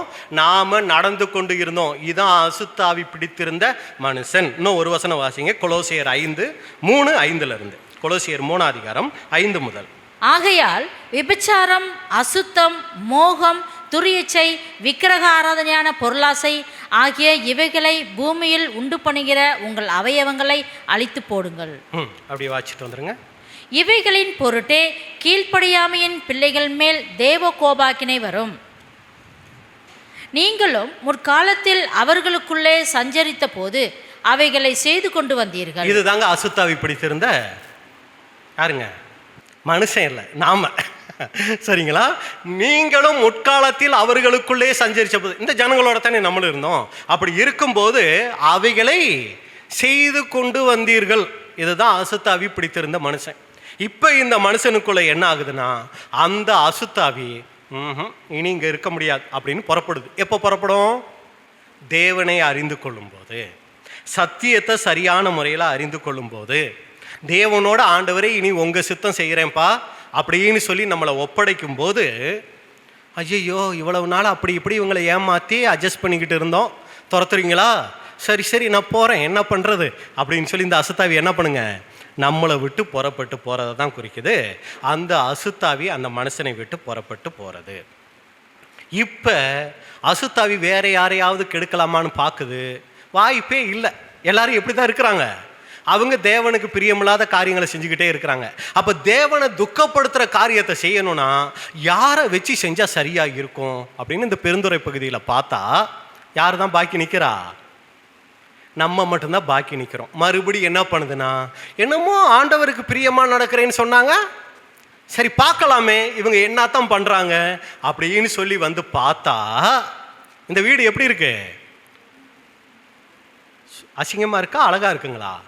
அழகாக இருக்கு, ஜோடிக்கப்பட்டு இருக்கு. ஆனால் வெறுமையாக இருக்கா? வெறுமையாக இருக்குன்னு சொல்ல மாட்டேன், வெறுமையாக இருக்கா அப்படிங்கிறத யார் தான் ஃபில் பண்ணிக்கணும்? நம்ம தான் ஃபில் பண்ணிக்கணும். ஒரு சமயம் இல்லை பிரதர், வீடை பற்றி தப்பாலாம் பேசாதீங்க, ஜோடிச்சிருந்தாலும் வெறுமையாக கிடையாது. அங்கே பிதாவாகிய தேவன் சிங்காசனம் போட்டு வீற்றிருக்கிறார், இயேசு கிறிஸ்து இருக்கிறார். அதனால வேற யாருக்கும் இதில் இடம் இல்லைங்கிறவங்களுக்கு இந்த சப்ஜெக்ட் இல்லை, நீங்கள் தாராளமாக தூங்கிக்கலாம். இல்லையே பிரதர், கொஞ்சம் அப்படி இப்படி இருக்கிற மாதிரி இருக்கே அப்படின்னா இந்த ஆவி போயிட்டு வந்துட்டு ஏற்கனவே இருந்த மாதிரி வராது. எப்படி வரும்? ஏழை கூட்டிக்கிட்டு வரும். சரிங்களா? ஏன் அப்படின்னா இனி இவங்க கிட்ட முன்ன மாதிரி இருந்தால் இவங்களை என்ன பண்ண முடியாது, ஏமாத்தையெல்லாம் முடியாது. இவங்க இப்போ நல்லா சத்தியம் கேட்டு நல்லா தெளிவாயிட்டாங்க, அதனால இனி இவங்களை ஏமாற்ற முடியாது. 7 மடங்கா வந்தால் தான் இவங்களை என்ன பண்ண முடியும், இவங்களை தேவனுக்கு பிரியமில்லாதவர்களா அங்கே மாற்ற முடியும். அப்போ என்ன பண்ணுன்னா, இருதயம் வெறுமையாக இருக்கிறது எதை குறிக்குது அப்படின்னு சொல்லி பார்த்தீங்கன்னா, நாம் இந்த சத்தியத்தையெல்லாம் கேட்டுட்டு உணரலை அப்படின்னா, நம்ம பாஷையில் சொல்லணும்னா சொரணை வரல அப்படின்னா, குணப்படலை அப்படின்னா, சீர் பொருந்தலை அப்படின்னா, வெறும் வாயில் பேசிட்டு உள்ளுக்குள்ளே ஆண்டவரை கொண்டு போகலை அப்படின்னா, வெளியே போன ஆவி எங்கே போயிருக்குன்னு நினைக்கிறீங்க? இனிங்க இருக்க முடியாது, நான் போகிறேன் அப்படின்ட்டு போச்சுல்ல, அது எவ்வளோ தூரம் போயிருக்குன்னு நினைக்கிறீங்க? சுமார் ஒரு 1 கிலோமீட்டர் போயிருக்குமா, இல்லை ஒரு 2 கிலோமீட்டர் போயிருக்குமா, இல்லை இவங்க எடுக்கிற வேகத்துக்கு நம்ம இங்கேலாம் வரவே முடியாதுப்பா அப்படின்னு ஒரு 10-15 கிலோமீட்டர் போயிருக்குமா? எங்கே போயிருக்குன்னு வேதம் சொல்லுது தெரியுங்களா? எபிரேயர் 12ஆம் அதிகாரம் 1வது வசனம். ஆகையால் மேகம் போன்ற இத்தனை திரளான சாட்சிகள் நம்மை சூழ்ந்து கொண்டு இருக்க, பாரமான யாவற்றையும் நம்மை சுற்றி நெருங்கி நிற்கிற பாவத்தையும் தள்ளிவிட்டு விசுவாசத்தை துவக்குகிறவரும் முடிக்கிறவருமாய் இருக்கிற இயேசுவை நோக்கி நமக்கு நியமித்திருக்கிற ஓட்டத்தில் பொறுமையோടെ ஓடக்கடவோம். இந்த அசுத்தாவி எங்க போயிடுச்சுன்னு வசனம் சொல்லுது. எவ்வளவு தூரம் போயிடுச்சுங்களா? எங்க போயிடுச்சு? அது எங்கேயுமே போகல, சுத்தி எப்படி நிக்குது? எப்படா கேப்பு கிடைக்கும் உள்ள போகலாம், சுற்றி நெருக்கி நிக்குது. ஏதாவது ஒரு வாய்ப்பு கிடைச்சா ரெடியா இருங்கடா, கூப்பிட்டுக்கிறேன், வந்து உள்ள போந்துருவோம் அப்படின்னு சொல்லி சுற்றி நெருக்கி நிக்குதுங்களாம். அப்ப அன்புக்குரிய சகோதர சகோதரிகளே, எவ்வளவு கவனமா இருக்கணும். யாருக்கு உள்ள போகும் இது அப்படிங்கும்போது வசனம் பாருங்க, மத்தேயு 13ஆம் அதிகாரம் 18-19. ஆகையால் விதைக்கிறவனை பற்றிய ஓமையை கேளுங்கள். ஒருவன் ராஜ்யத்தின் வசனத்தை கேட்டும் உணராதிருக்கும் போது பொல்லாங்கன் வந்து அவன் இருதயத்தில் விதைக்கப்பட்டதை பறித்து கொள்கிறான். அவனே வழியருகே விதைக்கப்பட்டவன். வசனத்தை கேட்டுட்டோம், அடுத்து தேவன் எதிர்பார்க்கிறது என்னது? உணர்வு. அப்படி உணர்வு அடையாது இருக்கும் போது யார் உள்ள வந்துருவா? பொல்லாங்கன் வந்து என்ன பண்ணிடுவார்னா, நாம் கேட்ட சத்தியத்தை எல்லாம் எடுத்துட்டு அவர் ஒரு 7 விதமான காரியங்களை உள்ள விதைச்சிருவார். அப்போ அன்புக்குரிய சகோதர சகோதரிகளே, இதுதான் நாம் கற்றுக்க வேண்டிய ஒரு காரியமாக இருக்குது. இஸ்ரேல் ஜனங்கள் வந்தாங்க, கெட்டாங்க, சிதறடிக்கப்பட்டாங்க, ஓகே, அவங்களுக்கு தேவன் ஒரு காலத்தை வச்சிருக்கிறார். ஆனால் இன்னைக்கு நமக்கு தான் ரொம்ப முக்கியமான விஷயம். நாம் தேவனை அறியாதவங்களாக இருந்தோம், உண்மையான சத்தியத்தை அறியாதவங்களாக இருந்தோம். இப்போ தேவனை அறிந்து கொண்டோம், சத்தியத்தை அறிஞ்சு கொண்டோம். நம்ம இருதயத்தினுடைய நிலைப்பாடு என்ன? நாம் இன்னைக்கு எப்படிப்பட்டவங்களாக இருக்கிறோம்? ஒரு சமயம் நாம் இந்த சத்தியத்துக்குள்ளே வந்து சத்தியத்தை கேட்டும் சரியான வாழ்க்கை நம்ம வாழ்கிறதுக்கு ஒப்பு கொடுக்கலன்னா யார் வருவா உள்ள? 7 பேர் உள்ள வந்து புகுந்துக்குவாங்க. யார் அந்த 7 பேர்? சுருக்கமாக நம்ம பார்த்து முடிச்சிடலாம். யார் அந்த 7 ஆவிகள்? பாடத்தோட தலைப்பு என்னங்க? இப்படி பாட தலைப்புக்கு வந்துட்டோம் இல்லைங்களா?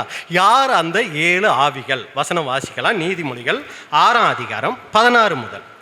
6 காரியங்களை கர்த்தர் வெறுக்கிறார், 7 அவருக்கு அருவருப்பானவைகள். இதுதான் அந்த 7. ஆண்டவர் எப்படிப்பட்டதா இருக்கிறாரு? அதாவது 6 காரியங்களை வெறுக்கிறாரு, 7 அவருக்கு அருவருப்பு. வெறுப்புக்கும் அருவருப்புக்கும் என்ன வித்தியாசம்? வெறுப்புக்கும் அருவருப்புக்கும் என்ன வித்தியாசம் தெரியுங்களா? சரி, ஒரு சிலர் கேட்டிருக்கலாம், இருந்தாலும் உங்களுக்கு தெரிகிறதுக்காக சொல்கிறேன்.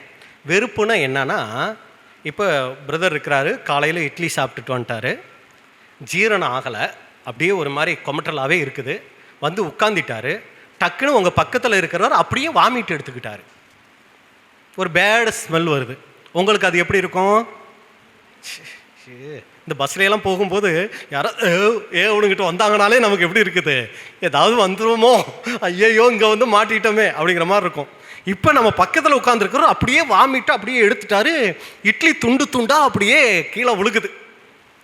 இதுக்கு பேர் என்ன தெரியுங்களா? நம்ம பார்க்குற பார்வைக்கு பேர் வெறுப்பு.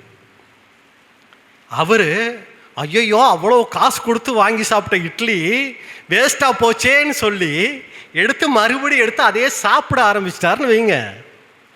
இதுக்கு பேர் தான் அருவருப்பு. புரியுதுங்களா? வெறுப்புக்கும் அருவருப்புக்கும் இது தான் தேவன் அங்கே சொல்கிறாரு.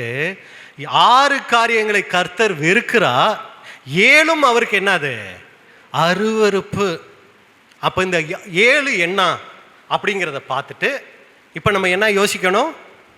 நமக்கிட்ட இருந்து ஆவி போயிடுச்சு, அசுத்தாவி போயிடுச்சு, வரலாமான்னு பார்க்குது. ஒரு சமயம் வந்துருச்சோ, உள்ள வந்துடுச்சோ, இல்லை இனிமே தான் வரப்போகுதுன்னா ஓ நீயாடா விட மாட்டேன் அப்படின்னு நம்ம என்ன பண்ணிக்கலாம்? அலர்ட் ஆகிக்கலாம். வந்திருந்தா என்ன பண்ணலாம்? சே அப்படின்னு சொல்லி என்ன பண்ணணும்? அப்பா இந்த ஆவியை என்னை விட்டு எடுத்து போட்டுருங்க அப்படின்னு சொல்லி நம்ம ஜெபம் பண்ணிக்கலாம். இப்போ 7 நம்மக்கிட்ட இருக்கா, 6 இருக்கா, 5 இருக்கா, 1 இருக்கா, இல்லையா அப்படிங்கிறத நம்ம என்ன பண்ணலாம்? சின்னதாக ஒரு டெஸ்ட் பண்ணி பார்த்தலாம். முதலாவது காரியம் என்ன? முதலாவது ஆவி என்னது? அவையாவன மேட்டிமையான கண். முதல் காரியம் மேட்டிமையான கண். அப்போ அன்புக்குரிய சகோதர சகோதரிகளே, இந்த மேட்டிமையான கண் நமக்குள்ள இருக்குதா? நம்மளே சிந்திச்சு பார்க்கணும். மேட்டிமையான கண். அப்போ இன்னைக்கு நமக்குள்ள மேட்டிமை இருக்குங்களா? பெருமை நமக்குள்ள இருக்கா? எப்படி கண்டுபிடிக்கலாம் அப்படின்னா, இந்த சத்தியத்துக்குள்ளே நம்ம வந்துட்டோம். பொதுவாக மேட்டிமைனா உலகத்தில் ஒருத்தருக்கு பெருமை இருந்துச்சுன்னு வைங்க, அவர் எப்படிப்பட்ட சிந்தை உள்ளவராக இருப்பார்? நம்மளை விட்டுறலாம். உலகத்தில் ஒருத்தருக்கு பெருமை நிறைஞ்சு இருக்குது அப்படின்னா அவர் எப்படிப்பட்டவராக இருப்பார்னா, என்னை விட்டா ஆளே இல்லை, நான் இந்த கட்சியில் இருக்கிற வரைக்கும் தான் இந்த கட்சி, நான் இந்த கட்சியை விட்டு வெளியே போயிட்டேன்னா இந்த கட்சி என்னவாயிடும்? ஒன்றும் இல்லாமல் போயிடும். என்னை நம்பி தான் இந்த கட்சியே இருக்குது. இது உலகத்தில் இருக்க ஒருத்தருக்குள்ளே இருக்கக்கூடிய மேட்டிமை. என்னை விட்ட ஆள் இல்லை. இதே குடும்பத்தில் எடுத்துக்கிட்டா, நான் குடும்பத்தில் இருக்க போய் குடும்பம் ரன் ஆகுது பிரதர், நான் மட்டும் இல்லைன்னா குடும்பமே ஒன்றும் இல்லை, நான் அப்படிங்கிற அந்த ஒரு எண்ணம். அடுத்து நீங்கள் பார்த்தீங்கன்னா, நமக்கு ஒன்று இருந்து இன்னொருத்தருக்கு ஒன்று இல்லைன்னு வைங்க, என்னங்க வீடை வச்சிட்ருக்காங்க, ஒரு டிவி இல்லை, ஒரு ஏசி இல்லை, ஒரு ஃபேனு கூட 1 2 தான் இருக்குது, என்ன இவங்களாம்? எனக்கு பாருங்கள், எங்கள் வீட்டை பாருங்கள். இது பெருமை இருக்கிற ஒருத்தருக்குள்ள வரக்கூடிய எண்ணம். அடுத்து மற்றவங்களை நம்மளை விட கேவலமாக பார்த்தோம். என்ன என்ன இவங்களாம், இது நமக்குள்ள பெருமை இருக்கிறதுக்கான அடையாளம். அடுத்து மற்றவங்க எல்லாரும் நம்மளை பார்த்த உடனே என்ன பண்ணணும்? மதிக்கணும், மரியாதை செலுத்தணும். சபையாக இருந்தால் வாங்க பிரதர் ஸ்தோத்திரம். பாருங்கள், பிரதர் கண்டுக்கிறதே இல்லை. இப்போலாம் வந்தால் கூட ஒரு ஸ்தோத்திரம் போட மாட்டேங்கிறாரு. ஏன் நம்ம போட்டால் என்ன, அது வேற. ஆனால் மற்றவங்க நம்மளை மதிக்கணுங்கிற எண்ணம், இதெல்லாம் கொஞ்சமாக சொல்கிறேன். இதெல்லாம் பெருமை நமக்குள்ளே இருக்கிறதுக்கான அடையாளம். சரிங்களா? பெருமை நமக்குள்ளே இருக்கிறதுக்கான அடையாளம் என்ன தெரியுங்களா? இன்னொரு முக்கியமான அடையாளம் ஏற்கனவே சொல்லியிருக்கேனான்னு தெரியல. நமக்குள்ளே பெருமை இருக்குங்கிறதுக்கு முக்கியமான அடையாளம் என்ன தெரியுங்களா? நமக்கு தெரியாது, அதான் அடையாளமே. மற்றவங்க எல்லாருக்கும் தெரியும். இப்போ சிஸ்டர் ரொம்ப பெருமை தான், ஓவராக தான் போயிட்டுருக்காங்க, பிரதர் இப்போ ரொம்ப ஓவர் அப்படின்னு மற்றவங்களுக்கு தெரியும். ஆனால் நம்ம எப்படி தெரியுங்களா நினச்சிக்கிட்டு இருப்போம்? என்னை போல் ஒரு தாழ்மை உள்ள ஆள், ஒரு குப்பை, ஒரு தூசி, கூட்டி எடுத்த குப்பை, நான் யாருமே இல்லை, நான் தான் அது அப்படின்னு நம்மளை நினச்சிக்கிட்டு இருப்போம். ஆனால் மற்றவங்களுக்கு தான் தெரியும் நம்ம பெருமை உள்ளவங்கன்னு. இதை ஏற்கனவே சொன்ன ஒரு சின்ன சம்பவம் தான், புரிஞ்சுக்கிறதுக்காக சொல்கிறேன். ஒரு பிரதர் ஒரு ஊழியத்துக்காக ஒரு வீட்டுக்கு ஒரு சபைக்கு போயிருக்கிறாரு. சாயங்காலம் தான் மீட்டிங்கு. வீட்டுக்கு போயிட்டாரு. வீட்டில் போய் தங்கியிருக்கிறாரு ஒரு பிரதர் வீட்டில். அப்போ வீட்டில் இருக்க சிஸ்டர் கூட கொஞ்சம் பேசுகிறார். பேசும்போது அந்த சிஸ்டர் ரொம்ப பெருமையாக இருக்காங்க. ஆனால் நல்லா உபசரிக்கக்கூடிய சிஸ்டர் தான். ஆனால் ரொம்ப பெருமையாக பேசுகிறாங்க. பிரதர் நம்ம இல்லைன்னா சபையே இல்லை பிரதர், ஊன்னு பேசிகிட்டு இருக்காங்க. அப்போ பிரதருக்கு புரிஞ்சிருச்சு, நல்லா அருமையான சிஸ்டர் தான், ஆனால் பெருமையாக இருக்காங்களே. பெருமை தேவனுக்கு ரொம்ப விரோதமான ஒரு குணமாச்சே. அதனால் சிஸ்டருக்கு எப்படியாவது, சிஸ்டர் நீங்கள் ரொம்ப பெருமைப்படுறீங்க அப்படின்னு சொல்லணும். ஆனால் நேரடியாக சொன்னால் என்ன ஆகிடுவாங்க? கோவப்பட்டுருவாங்க. சரி பரவாயில்ல, இன்றைக்கி சாயங்காலம் நமக்கு மெசேஜ் இருக்குது தானே, அதில் பெருமைனா எப்படி, அந்த பெருமை ஒருத்தருக்கு அது என்னெல்லாம் பண்ணும் அப்படிங்கிறத வேதத்திலேருந்து எடுத்து சொன்னோம்னா சிஸ்டர் என்ன பண்ணுவாங்க? புரிஞ்சிக்கிட்டு திருந்திடுவாங்க அப்படின்னு சொல்லி இவர் நினச்சிக்கிட்டு நல்ல ஜெபத்தோட, அதாவது குற்றஞ்சாட்டணும்னு இல்லை, ஜெபத்தோட, ஆண்டவரே சிஸ்டர் ரொம்ப நல்ல குணம் உள்ளவங்களாக இருக்கிறாங்க, அப்போ இந்த சிஸ்டருக்கு உதவி செய்யுங்க, இவங்ககிட்ட இருக்கிற இந்த தவறை இவங்க புரிஞ்சுக்கிறதுக்கு உதவி செய்யுங்கன்னு சொல்லி ஜெபம் பண்ணி சாயங்காலம் போயிட்டாரு. கூடுகையும் ஆரம்பிச்சிட்டாங்க. மெசேஜ் கொடுக்குறாரு. அப்படி கொடுக்கும்போது பெருமைனா என்ன, அது அவங்களுக்குள்ளே எப்படியெல்லாம் இருக்கும் அப்படிங்கிறத எல்லாத்தையும் விரிவாக சொல்கிறாரு. சொல்லிக்கிட்டே சைடில் யாரை பார்க்குறாரு? அந்த சிஸ்டரை பார்க்குறாரு. ஆண்டவரே அந்த சிஸ்டர் கூட பேசிடுங்கப்பா, இந்த ஒரு குணம் தான் அந்த சிஸ்டர்கிட்ட தப்பாக இருக்குது, அவங்க கொஞ்சம் திருந்திட்டாங்கன்னா நல்லா இருக்குமே அப்படின்னு சைடில் பார்க்குறாங்க. அந்த சிஸ்டர் முகம் அப்படியே ரெட்டாக பிரகாசம் ஆகிட்டு இருக்குது. ஓ அப்பா ஸ்தோத்திரம், நீங்கள் சிஸ்டர்கிட்ட பேசிகிட்டு இருக்குங்க, சிஸ்டருக்கு நல்ல சத்தியம் போயிட்டு இருக்குது, திருந்திடுவாங்கன்னு இவரும் ரொம்ப சந்தோஷப்பட்டு சப்ஜெக்டை ரொம்ப நல்லா பேசி முடிச்சிட்டாரு. பேசி முடித்து வெளியில் வந்தால் யாரை தேடுறாரு? அந்த சிஸ்டர் என்ன சொல்லுவாங்க? ஏன்னா மற்றவங்களாம் நல்லா இருக்குன்னு சொல்கிறாங்க, அந்த சிஸ்டருக்காகத்தானே இதே. அந்த சிஸ்டர் என்ன சொல்லுவாங்கன்னு ஆசையாக பார்த்தா சிஸ்டர் ஓடி வராங்க. பிரதர் ரொம்ப சந்தோஷம் பிரதர், உங்கள் சப்ஜெக்ட் இன்னைக்கு ரொம்ப பிரயோஜனமாக இருந்துச்சு, ரொம்ப ஆசீர்வாதமாக இருந்துச்சு அப்படின்னதும், ஆண்டவரே ஸ்தோத்திரம் சிஸ்டர்கிட்ட பேசிட்டீங்க அப்படின்னதும் அடுத்த அந்த சிஸ்டர் சொன்னாங்க, எங்கள் சபையில் ஒரு 4 பேர் இருக்காங்க பிரதர், அவங்களுக்கே பேசுனீங்க பிரதர், சரியாக அவங்களுக்குன்னே சத்தியம் போச்சு. புரியுதுங்களா உங்களுக்கு?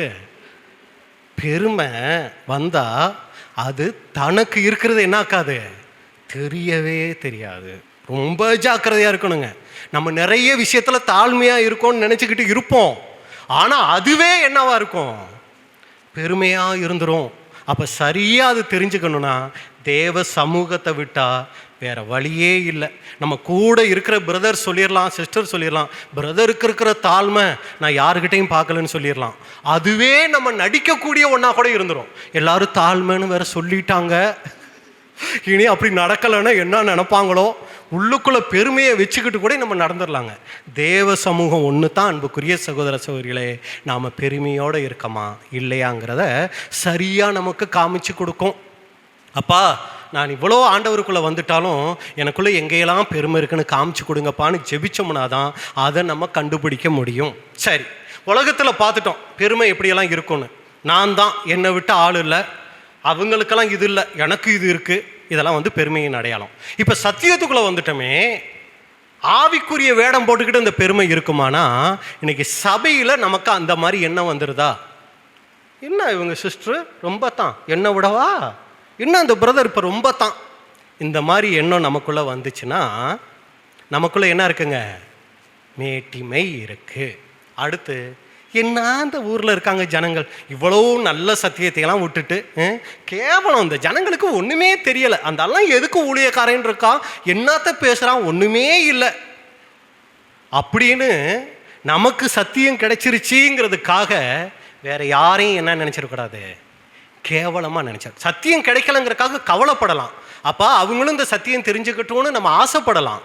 ஆனால் யாரையும் என்னவா நினச்சிடக்கூடாது, நம்மளை விட கேவலமாக மட்டும் நினச்சிடவே கூடாதுங்க. இது வந்துச்சுன்னா நமக்குள்ளே யார் வந்துட்டா, ஆல்ரெடி ஒரு ஆள் உள்ளே வந்துட்டாருன்னு அர்த்தம். அப்போ நமக்கு கிடைச்சிருச்சிங்கிறதுக்காக இன்னொருத்தரை நாம் கேவலமாக நினச்சிடக்கூடாது. அது பெருமையின் அடையாளம். இந்த பெருமை வந்துருச்சுன்னா வாசிங்க நீதிமொழிகள் 16ஆம் அதிகாரம் 5வது வசனம். நீதிமொழிகள் 16:5. நீதிமொழிகள் 16:5. மனமேட்டுமை உள்ளவன் எவனும் கர்த்தருக்கு அருவருப்பானவன். அருவருப்பானவன்கிறதுக்கு உங்களுக்கு விளக்கம் தெரியுங்களா? இப்போ தானே சொன்னீங்க, சாப்பிட்ற நேரத்தில் போயிட்டு இப்படி அசிங்கமாக பேசிட்டு அப்படின்னு சொல்ல பாருங்க. இதைத்தான் அந்த அருவருப்புங்கிற இடத்துல எல்லாம் உங்களுக்கு என்ன ஞாபகம் வந்துடணும், எடுத்த வாந்திய மறுபடி சாப்பிட்ற ஆள், இப்படித்தான். அதான் அருவருப்பு. மனமேட்டிமை உள்ளவன் எவனும் கர்த்தருக்கு அருவருப்பானவன். கையோடே கை கோத்தாலும் அவன் தண்டனைக்கு தப்பா. அப்ப அன்புக்குரிய சகோதர சகோதரிகளே, இந்த பெருமை நமக்குள்ள இருக்குதா? அடுத்து நம்மக்கிட்ட ஏதாவது ஒரு நல்ல குணம் இருந்து, ஏதாவது ஒரு நல்ல குணம் இருந்து அடுத்தவங்க கிட்ட அது இல்லை அப்படின்னா, என்ன பிரதர் டைம் பாருங்க, நான் பாருங்க ஷார்ப்பாக வந்துட்டேன், 5 நிமிஷம் முன்னாடியே வந்துட்டேன். அதாவது இன்னொருத்தர் அந்த டைமுக்கு வரணும்னு நினைக்கிறது தப்பு கிடையாது. அதுக்காக அவங்கள என்ன சூழ்நிலை நமக்கு தெரியாது. ஒரு சமயம் அவங்க சோம்பேறித்தனமாக இருந்து வரலாம், இல்லை டிராஃபிக்கில் மாட்டி வரலாம், எப்படி வேணாலும் வரலாம். ஆனால் நம்மக்கிட்ட இருக்கிற ஒரு நல்ல குணம், நான் பாருங்கள் எவ்வளவு வீடை சுத்தமாக வச்சுருக்கேன், எவ்வளவு நீட்டாக இருக்கு, இப்படி நம்மக்கிட்ட இருக்கிற ஒரு நல்ல குணம் இன்னொருத்தர்கிட்ட இல்லைங்கிறதுக்காக நம்ம அவங்கள கேவலமாக நினச்சோம்னா அது நமக்குள்ளே இருக்கிற மேட்டிமை. அப்போ என்ன புரிஞ்சுக்கணும் அப்படின்னா, அவங்கக்கிட்ட இல்லாத ஒரு சுபாவம் என்கிட்ட இருக்கா, ஆண்டவரே உமக்கு ஸ்தோத்திரம்.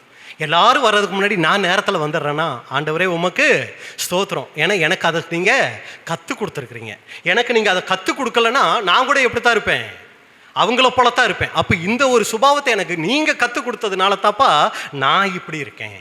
இது தானாக எனக்கு வந்துடல, நீங்கள் எனக்கு கொடுத்ததுனால. என்கிட்ட இருக்கிற ஒவ்வொரு நல்ல குணத்துக்கும் காரணம் யார் தெரியுங்களா? நீங்கள் தான்.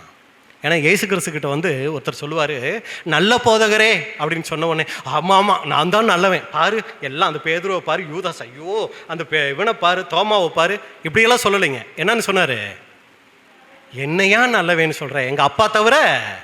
அப்படின்னா என்ன அர்த்தம்? எங்கள் அப்பா நல்லவராக இருக்கிறதுனால, அவரையே பார்த்து பார்த்து வளர்ந்ததுனால நான் என்னவா இருக்கிறேன், நல்லவராக இருக்கிறேன். இந்த எண்ணம் நமக்குள்ளே இருக்கணுங்க. அப்போ அன்புக்குரிய சகோதர சொல்லி, எந்த ஒரு நல்ல குணமும் அது பிதா நமக்கு தந்ததுங்கிற அந்த ஒரு எண்ணத்தை நமக்குள்ளே வளர்த்துக்கும் போது நாம் தாழ்மை உள்ளவங்களாக இருக்கலாம். வெறும் சத்தியம் தெரிஞ்சிருக்கிறதுனால நம்ம பரலோகம் போயிடுவோம்னு நினச்சோம்னா நம்மளை நாமளே ஏமாற்றிக்குவோம். நம்ம கற்றுக்கிட்டதெல்லாம் கையளவு தாங்க. பரலோகம் போகும்போது தேவன் நமக்கு எதுக்கு தெரியுங்களா அழியாமையை தராரு.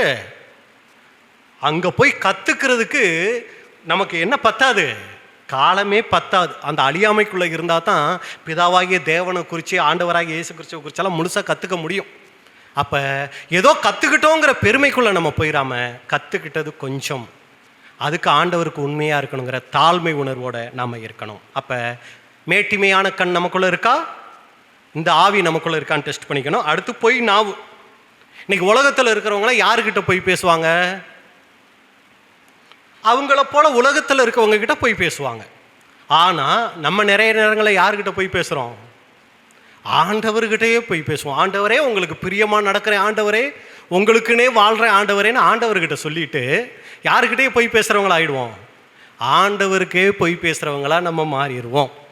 அப்போ அன்புக்குரிய சகோதரர்களே, அப்படிப்பட்ட பொய் நாவு உள்ளவர்களா நாம் இருக்கிறோமா? 1 யோவான் 2ஆம் அதிகாரம் 4வது வசனம்.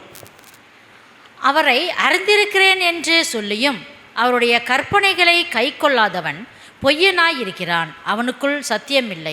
எங்களுக்கு அது தெரியும் இது தெரியும்னு சொல்கிறோம், ஆனால் தேவனுடைய வார்த்தைக்கு கீழ்ப்படிஞ்சு நடக்கிறோமா? அப்படி கீழ்ப்படிந்து நாம் நடக்கலை அப்படின்னா தேவனுடைய பார்வையில் நாம் யாருன்னா பொய்யன். பொய்யனுக்கு என்ன தீர்ப்பு? வெளிப்படுத்துதல் 21:8.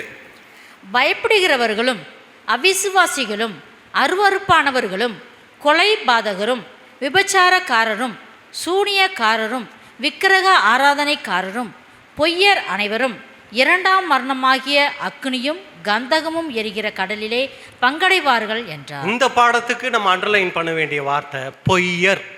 இப்படி பொய்யா இருக்கிறவங்க இரண்டாம் மரணத்துக்குள்ள போவாங்க அப்படின்னு கூட பார்க்குறோம். அப்போ பொய் அப்படிங்கும்போது அதில் 2 வகை இருக்கு. பேசி பொய் சொல்றதுன்னு ஒன்று இருக்கு, வாழ்க்கை முறையில் பொய்யா நடிக்கிறதுன்னு ஒன்று இருக்கு. புரியுதுங்களா நான் சொல்றது? அதாவது பொய்யே பேச மாட்டோம், ஆனால் மற்றவங்க நம்புற மாதிரி ஒரு பொய்யான தோற்றத்தை காமிப்போம் பார்த்தீங்களா, அதுவும் கூட பொய் தான். நீங்கள் அனேனியா சப்பீராளுடைய வாழ்க்கையில் நீங்கள் பார்த்தீங்கன்னா அவங்க நிலத்தை இவ்வளவுக்கு தான் விற்றீர்களான்னு கேட்பார். பேசுனாங்களான்னு தெரியல, ஆனால் வேதத்தில் பார்த்தீங்கன்னா அந்த அவங்க பேசின மாதிரி வசனங்கள் இருக்காதுங்க. ஆம் இவ்வளவுக்கு தான் விற்றோம் அப்படின்னு இருக்காதுங்க. அவங்க செயலே எப்படி இருந்துச்சுன்னா எல்லாத்தையும் விற்று முழுசாக கொண்டு வந்து அங்கே பாதத்தில் கொட்டிட்ட மாதிரி ஒரு தோற்றத்தை காமிப்பாங்க. அதுக்கே அவங்களுக்கு அங்கே மரணம். அப்போ வாயில் பொய் பேசுறதுன்னு ஒன்று இருக்குது, பொய்யா நடிக்கிறதுன்னு ஒன்று இருக்குது. இதுவும் கூட தேவனுடைய பார்வையில் அது ஒரு மோசமான ஒரு காரியமாக இருக்குது. மனமேட்டிமை ஆவி நமக்குள்ளே இருக்கா? பொய்யின் ஆவி நமக்குள்ளே இருக்கா? அடுத்து 3வது, குற்றமற்றவர்களுடைய ரத்தம் சிந்தும் கை. குற்றமற்றவர்களுடைய ரத்தம் சிந்தும் கை. இது யாரு குற்றமற்றவர்கள்? முதல் காரியம், இந்த குற்றமற்றவங்க யாருன்னா குழந்தைங்க. நம்ம வீட்டில் இருக்காங்க இல்லைங்களா, இவங்களுக்கு நல்லது எது கெட்டது எதுன்னே தெரியாது. அப்போ நம்ம என்ன பண்ணணும்? இவங்களுக்கு சத்தியத்தை சொல்லி வளர்க்கணும். சின்ன வயசுல இருந்தே பிள்ளைகளுக்கு சத்தியத்தை சொல்லி வளர்த்து ஆளாக்கணும். அப்படி இல்லைன்னா அவங்கள தவறாக வழி நடத்திடும்னு அர்த்தம். ஒரு குறிப்பிட்ட வயசு வரைக்கும் பிள்ளைகளுக்கு நாம தான் எல்லாமே. அது பிரதர், ஞாயிற்றுக்கிழமான சண்டே கிளாஸ் அனுப்பிச்சிருவேன் பிரதர். தேவன் நமக்கு சொல்கிறது, நம்ம தான் நம்மளுடைய பிள்ளைகளுக்கு முதல் ஆசிரியர், அப்புறம்தான் மற்றவங்கெல்லாம். அது சண்டே கிளாஸ் டீச்சர் அதெல்லாம் கிடையாதுங்க. நம்ம தான் முதலாவது ஆசிரியர்கள், பெற்றோர் தான் பிள்ளைகளுக்கு. அப்போ பிள்ளைகளுக்கு நாம் என்ன பண்ணணும்னா ஒரு முன் உதாரணமாக நம்ம வாழணும். இது ரொம்ப ரொம்ப முக்கியம். நாம் அவங்க கெட்டு போகிறதுக்கு ஒரு காரணமாக இருந்துட்டோம்னா அதுதான் குற்றமற்றவர்களுடைய ரத்தம் சிந்தும் கை. அப்போ நம்மளுடைய பிள்ளைகளை சத்தியத்தில் வழி நடத்தலைன்னா தேவனுக்கு ஒரு நாள் கணக்கு கொடுக்கணும். உபாகமம் 6:7. நீ அவைகளை உன் பிள்ளைகளுக்கு கருத்தாய் போதித்து, நீ உன் வீட்டில் உட்கார்ந்திருக்கிற போதும், வழியில் நடக்கிற போதும், படுத்துக்கொள்கிற போதும், எழுந்திருக்கிற போதும் அவைகளை குறித்து பேசி. நீ அவைகளை உன் பிள்ளைகளுக்கு எல்லாம் இருக்கீங்களா? எப்படி போதிக்கணும்? கருத்தாய் போதிக்கணும். அப்படின்னா என்ன அர்த்தம்? பைபிள் படுறா, பைபிள் படி, நல்லா பைபிள் படி, மனப்பாடம் வசனம் மனப்பாடம் பண்ணி சொல்லு, வசனம் மனப்பாடம் பண்ணி சொல்லு. இது போதிக்கிறது. கருத்தா போதிக்கிறதுனா என்ன தெரியுங்களா? நம்மளும் அதை செய்யணும். பிள்ளைகளுக்கு 5 வசனம் மனப்பாடம் பண்ண சொல்கிறோன்னா நம்ம 5 வசனம் மனப்பாடம் பண்ணியிருக்கணும். சொல்லு சொல்லு சொல்லு, அடுத்து சொல்லு சொல்லு, இரு நான் தான் எடுத்துக்கிறேன், சொல்லு. அது இல்லைங்க, நம்ம மனப்பாடம் பண்ணி வச்சுட்டு சொல்லு. இல்லையே, இது வசனம் தப்பே. அதுதான் பிள்ளைகளை கருத்தாய் போதிக்கிறது. நம்ம செய்யாத ஒன்றை யார் செய்யணுமா? இது நியாயமா? நினச்சி பாருங்க. நம்ம ஜெபிக்க மாட்டோமா? எந்திரிச்சு ஜெபம் பண்ணியா பைபிள் படிச்சியா, ஜெபம் பண்ணியா நம்ம ஜெபம் பண்ணி பைபிள் படிக்கிறத பிள்ளைகள் பார்க்கணும். அதை அவங்க பார்த்து செய்யணும். இல்லைன்னா நம்ம சொல்லலாம், நம்ம அதெல்லாம் எதுவுமே இவர் மட்டும் ஒன்றுமே செய்ய மாட்டோம், இன்னும் மட்டும் படிச்சியா ஜெபம் பண்ணியான்னு இப்படி பிள்ளைகளுக்குள்ளே இருக்கும், வெளியில் சொல்ல மாட்டாங்க.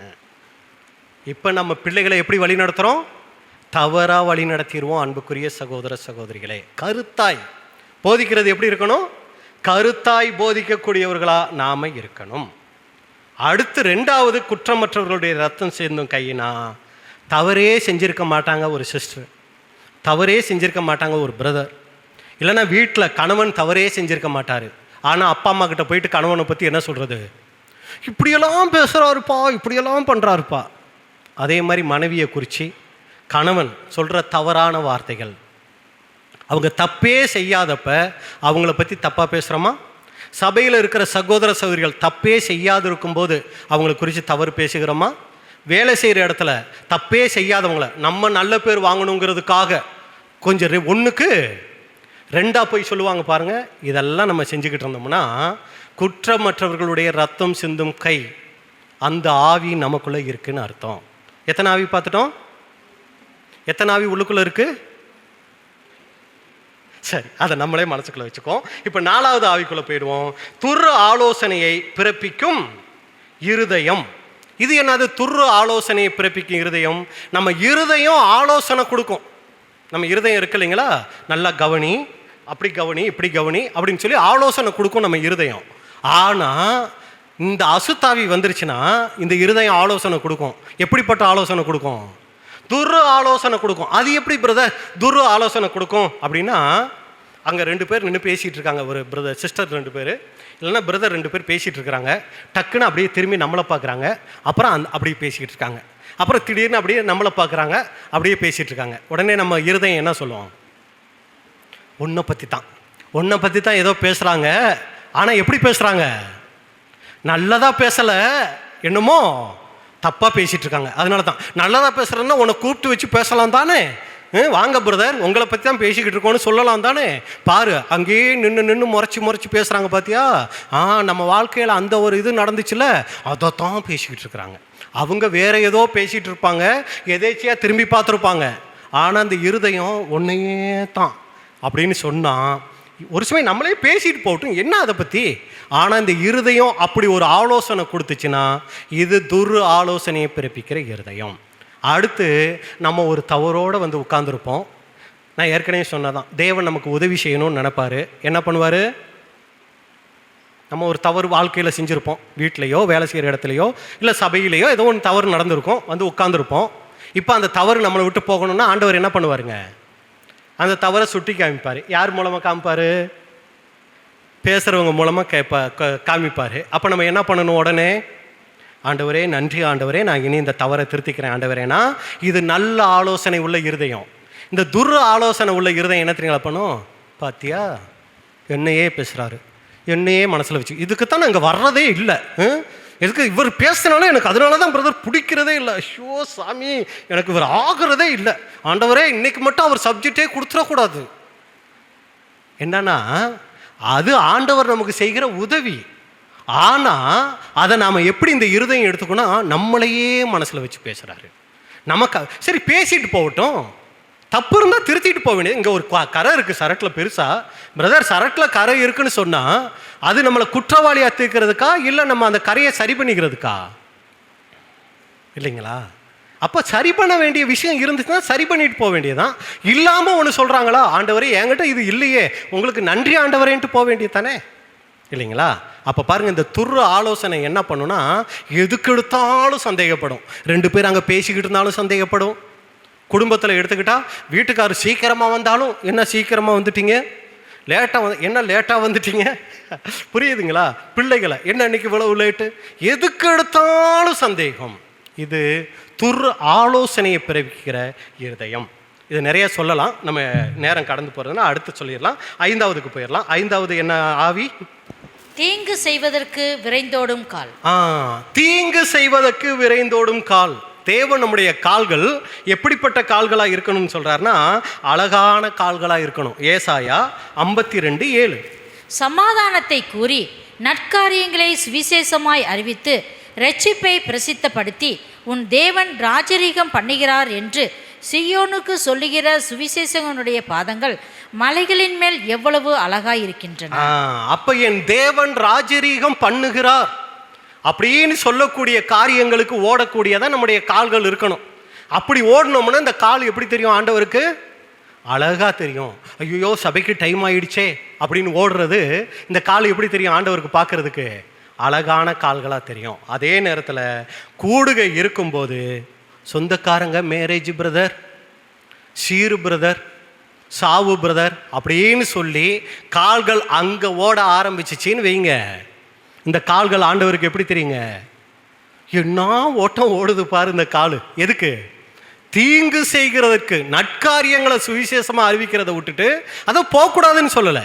முதல் முக்கியத்துவம் எதற்கு அப்படிங்கிறத தேவன் அங்கே பார்க்கிறவராக இருக்கிறார். முதலாவது தேவனுடைய ராஜ்யத்தையும் அவருடைய நீதியும் தேடுறது நம்முடைய கால்கள் இருக்குதா, இல்லை மற்ற உலக பிரகாரமான காரியங்களுக்கு நம்முடைய கால்கள் ஓடுதா? இது 5வது ஆவி. அடுத்த 6வது ஆவி நம்ம பார்க்குறோம், அபத்தம் பேசும் பொய் சாட்சி. ஃபஸ்ட்டு பார்த்தோம் பொய் நாவு, அது நம்மளே இன்னொருத்தர்கிட்ட பேசுறது. இது பொய் சாட்சி அப்படின்னா இன்னொருத்தரை பற்றி இன்னொருத்தர்கிட்ட போய் சொல்கிறது. இதை எங்கே பார்க்கலான்னா அதிகமாக கோர்ட்டில் பார்க்கலாம். வெளியிலேயே மரத்துக்கு கீழே 4 பேர் நின்றுட்டு இருப்பாங்க. வக்கீல் என்ன பண்ணுவார்னா, ஏப்பா நாங்களும் பார்த்தோன்னு வந்து சொல்கிறதுக்கு வாங்கப்பா, எவ்வளவு தருவ அப்படின்னு சொல்லி கேட்டுட்டு இதுக்குன்னே ஒரு குரூப்பு கோர்ட்டு பக்கத்தில் இருந்துகிட்டே இருக்கும். எதுக்குன்னா இவங்களுக்கும் அதுக்கு சம்மந்தமே இருக்காது. இவங்க கண்ணால் பார்த்துருக்கவே மாட்டாங்க, கேட்டிருக்கவே மாட்டாங்க. இப்போ வந்து பாருங்கள், இவங்க 2 பேர் தான் இவங்க குற்றவாளிகள் இல்லைன்னா நிரபராதிகள். இவங்க அப்படி செஞ்சாங்களான்னு நீதிபதி கேட்பாரு. நீங்கள் 4 பேர் சேர்ந்து என்ன சொல்லணும்? ஆமாங்க சாமி அப்படின்னு நீங்கள் சொல்லணும். இதுக்கு உங்களுக்கு எவ்வளவு தரேன்? 500 ரூபா தரேன். இதுதான் யாருன்னா பொய் சாட்சிகள். இப்போ அன்புக்குரிய சகோதர சகோதரிகளே, இவங்க என்ன பண்ணுவாங்கன்னா கோர்ட்டில் போய் பார்க்காத ஒன்றை கேட்காத ஒன்றை பார்த்ததா சொல்லுவாங்க. இது போல் இன்னைக்கு இருப்பாங்க சகோதர சகோதரிகள். இவங்க என்ன பண்ணுவாங்கன்னா ஒரு பிரதரை குறிச்சோ ஒரு சிஸ்டரை குறிச்சோ பார்த்துருக்கவே மாட்டாங்க, ஆனால் கேட்டிருப்பாங்க எங்கேயோ ஒருத்தர் மூலமாக, அதை பார்த்த மாதிரியே சொல்லுவாங்க. இதுக்கு எனக்கு ஒரு அனுபவம் இருக்குது. அங்கே ஒருத்தர், எனக்கு தெரிஞ்ச ஒருத்தர் என்ன பண்ணார்னா, மேட்டுப்பாளையம் பஸ் ஸ்டாண்டில் ஒரு பிரச்சனை ஆயிடுச்சு, அதாவது இனப்பிரச்சனை ஆயிடுச்சு. அப்போ அங்கே பயங்கரமான சண்டை நடந்துச்சு. அதை வந்து இன்னொருத்தர்கிட்ட அவர் சொல்கிறார். எப்படி சொல்கிறாருன்னா, அன்னைக்கு 3 மணிக்கு மேட்பாளையத்தில் ஏன் பார்க்குறீங்க, பயங்கர சண்டையாயிடுச்சு, ஒரு கல் அப்படியே வந்து கண்ணாடியை உடச்சிக்கிட்டு பஸ்ஸு சீட்டில் வந்து விழுந்துருச்சு அப்படின்ன உடனே அதை கேட்டுக்கிட்டு இருந்தவர் சொல்கிறாரு, எத்தனை மணிக்கு, எப்போ அப்படின்னதும், சனிக்கிழமைங்க 3 மணிக்கு. நான் சனிக்கிழமை 3 மணிக்கு பஸ் ஸ்டாண்டில் தானே இருந்தேன், அப்படியெல்லாம் ஒன்றும் நடக்கலையே அப்படின்னு உடனே இவர் அப்படித்தானே சொன்னாங்க. புரியுதுங்களா உங்களுக்கு வித்தியாசம்? இவர் ஃபஸ்ட்டு எப்படி சொன்னார், நான் பஸ் ஸ்டாண்டில் இருந்தேன், பஸ்ஸில் உட்காந்துருந்தேன், ஒரு கல் வந்து கண்ணாடியை உடச்சி சீட்டில் வந்து கல் விழுந்துச்சின்னாரு.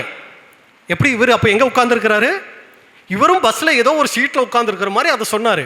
ஆனால் இன்னொருத்தர், நான் அங்கே தானே இருந்தேன், ஆனால் அப்படியெல்லாம் ஒன்றும் நடக்கலையேன உடனே இவர் என்ன சொல்கிறார், அப்படித்தானே சொன்னாங்க. அப்போ இவர் என்ன பண்ணலை, கண்ணில் பார்க்கல, இவர் அந்த இடத்துலையே இல்லை. ஆனால் இவர் இப்போ என்ன சொல்கிறாரு, இருந்த மாதிரி பார்த்த மாதிரி சொல்கிறாரு பாருங்க. இதுதான் பொய் சாட்சி. இந்த மாதிரி நம்ம பார்க்காத கேட்காத ஒன்றை அப்படியே டெவலப் பண்ணி சொல்லக்கூடியவங்களா இருந்தோம்னா இந்த ஆவி நமக்குள்ளே இருக்குதுன்னு அர்த்தம். நீதிமொழிகள் 19:9. பொய் சாட்சிக்காரன் ஆக்கினைக்கு தப்பான், பொய்களை பேசுகிறவன் நாசமடைவான். இவங்களுக்கு 2ஆம் மரணம் தான், ஆக்கினைக்கு தப்பான். அன்புக்குரிய சகோதர சகோதரிகளே, இப்படி ஒரு சுபாவம் உள்ளவர்களா நாம இருந்துடக்கூடாது. கடைசியாக நம்ம பார்த்து முடிக்கலாம். 7வது காரியம், சகோதரருக்குள்ளே விரோதத்தை உண்டு பண்ணுதல். இது எப்போ நடக்கும்னா இந்த 6வது தொடர்ச்சி தான் இந்த 7வது. ஒரு சமயம் நம்ம பார்க்காத ஒரு காரியத்தை ஒரு சிஸ்டரோ ஒரு பிரதரை குறிச்சோ நாம் தவறான காரியத்தை அப்படி சொல்லும்போது அவங்களுக்கும் இவங்களுக்கும் என்ன வந்துருங்க, அங்கே விரோதத்தை உண்டு பண்ணிடுவோம். ஒரு சகோதரனை ஒரு சகோதரியை நல்லவங்களாக நினச்சிட்டு இருப்போம். இப்போ அந்த சகோதரியை குறிச்சோ அந்த சகோதரனை குறிச்சோ தவறான ஒரு காரியத்தை, அவங்க செய்யாத ஒரு காரியத்தை நம்ம சொல்லும்போது இவங்க என்ன பண்ணிடுவாங்க, கேட்டுட்டு, ஐயோ அந்த சிஸ்டர் ரொம்ப நல்ல சிஸ்டர், ரொம்ப பக்தி உள்ள சிஸ்டர் நினச்சேன், ஆனால் அவங்க இவ்வளவு மோசமானவங்கன்னு எனக்கு தெரியாமல் போச்சு. இப்போ என்ன பண்ணிட்டாங்க, அவங்கள ஒரு தவறானவங்களாக நினைக்க ஆரம்பிச்சிட்டாங்க. நம்ம என்ன பண்ண ஆரம்பிச்சிட்டோம், அவங்களுக்குள்ள ஒரு விரோதத்தை உண்டு பண்ணக்கூடியவங்களாக மாறிட்டோம். நீதிமொழிகள் 20:19. தூற்றிக்கொண்டு திரிகிறவன் ரகசியங்களை வெளிப்படுத்துவான், ஆதலால் தன் உதடுகளினால் அலப்புகிறவனோடே கலவாதே. இப்படிப்பட்டவங்களோட நம்ம சகவாசம் வைத்து கொள்ளவே கூடாது. இதுதான் அன்புக்குரிய சகோதர சகோதரிகளே நம்ம பார்த்துட்டோம் அந்த 7 ஆவி. அப்போ முதலாவது நம்ம பார்த்துட்டோம் மேட்டிமையான கண், அடுத்தது பொய் நாவு, குற்றமற்றவர்களுடைய ரத்தம் சிந்தும் கை, துரு ஆலோசனையை பிறப்பிக்கும் இருதயம், தீங்கு செய்வதற்கு விரைந்தோடும் கால், அபத்தம் பேசும் பொய் சாட்சி, சகோதரருக்குள்ளே விரோதத்தை உண்டு பண்ணுதல். 7 ஆவியில் எத்தனை ஆவி உள்ளே வந்திருக்கு, எத்தனை ஆவி வெயிட்டிங் லிஸ்ட்டில் இருக்குது? 7மே வெளியே தான் இருக்குது பிரதர்னா, அப்பா தயவு செஞ்சு இதெல்லாம் எனக்கு வேண்டாப்பான்னு ஜெபிச்சிடலாம். ஒரு சமயம் 7மே உள்ளே இருந்துச்சுன்னா, ஐயோ ஆண்டவரே இந்த வேண்டவே வேண்டாம், அடித்து துரத்துங்க அப்படின்னு சொல்லி துரத்திடணும். 2-3 இருந்தால் அது எந்த ஆவின்னு பார்த்து ஆண்டவர்கிட்ட அறிக்கை செஞ்சு இதெல்லாம் எனக்குள்ளே வராமல் இதை துரத்தி எனக்குள்ளே இருங்க. எப்போ பிரதர் இந்த 7ம் உள்ளே இல்லாமல் பண்ண முடியும்? அதுக்கும் ஒரு வழி இருக்குது.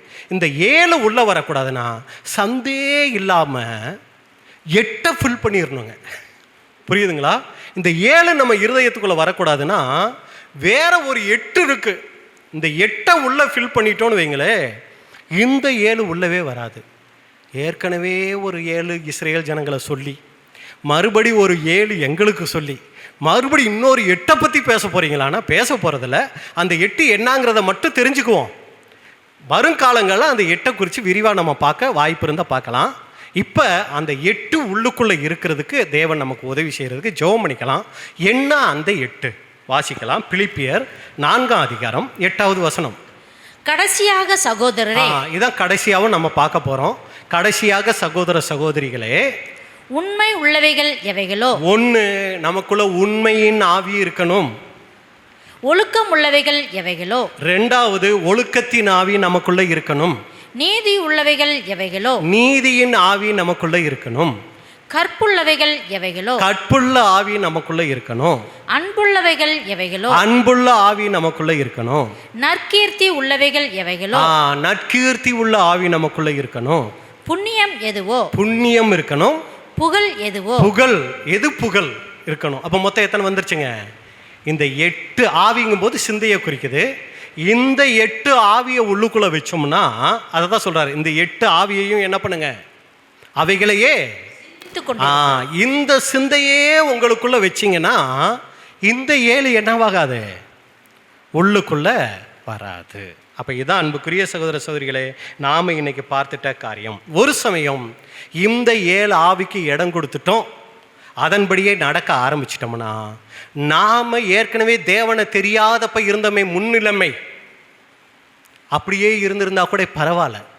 ஆனால் தேவனை அறிந்து கொண்டு மறுபடி இது போன்ற தீய சிந்தனைகளுக்கெல்லாம் நம்ம இடம் கொடுத்து அதில் அப்படியே வாழ்ந்தோம்னா முன்னிலைமையிலும் பின்னிலைமை எப்படி ஆகிடும், அதிக கேடுங்கும்போது அதுதான் தேவன் நமக்கு வைத்திருக்கிறதான தண்டனைன்னு சொல்லலாம், 2ஆம் மரணம். அப்போ அது நம்ம யாருக்கும் தேவன் அதை விரும்புகிறதும் இல்லை, அதை நம்ம கொடுக்கணும்னு நினைக்கிறதும் இல்லை. நாமளும் அதற்குள்ளே போகாதபடி இந்த 8 குணங்களை நமக்குள்ளே வளர்த்து கொண்டு இந்த 7 குணங்களை நம்மளை விட்டு அகற்றி வாழ தேவன் தாமே நம்ம ஒவ்வொருவருக்கும் கிருபை செய்வாராக.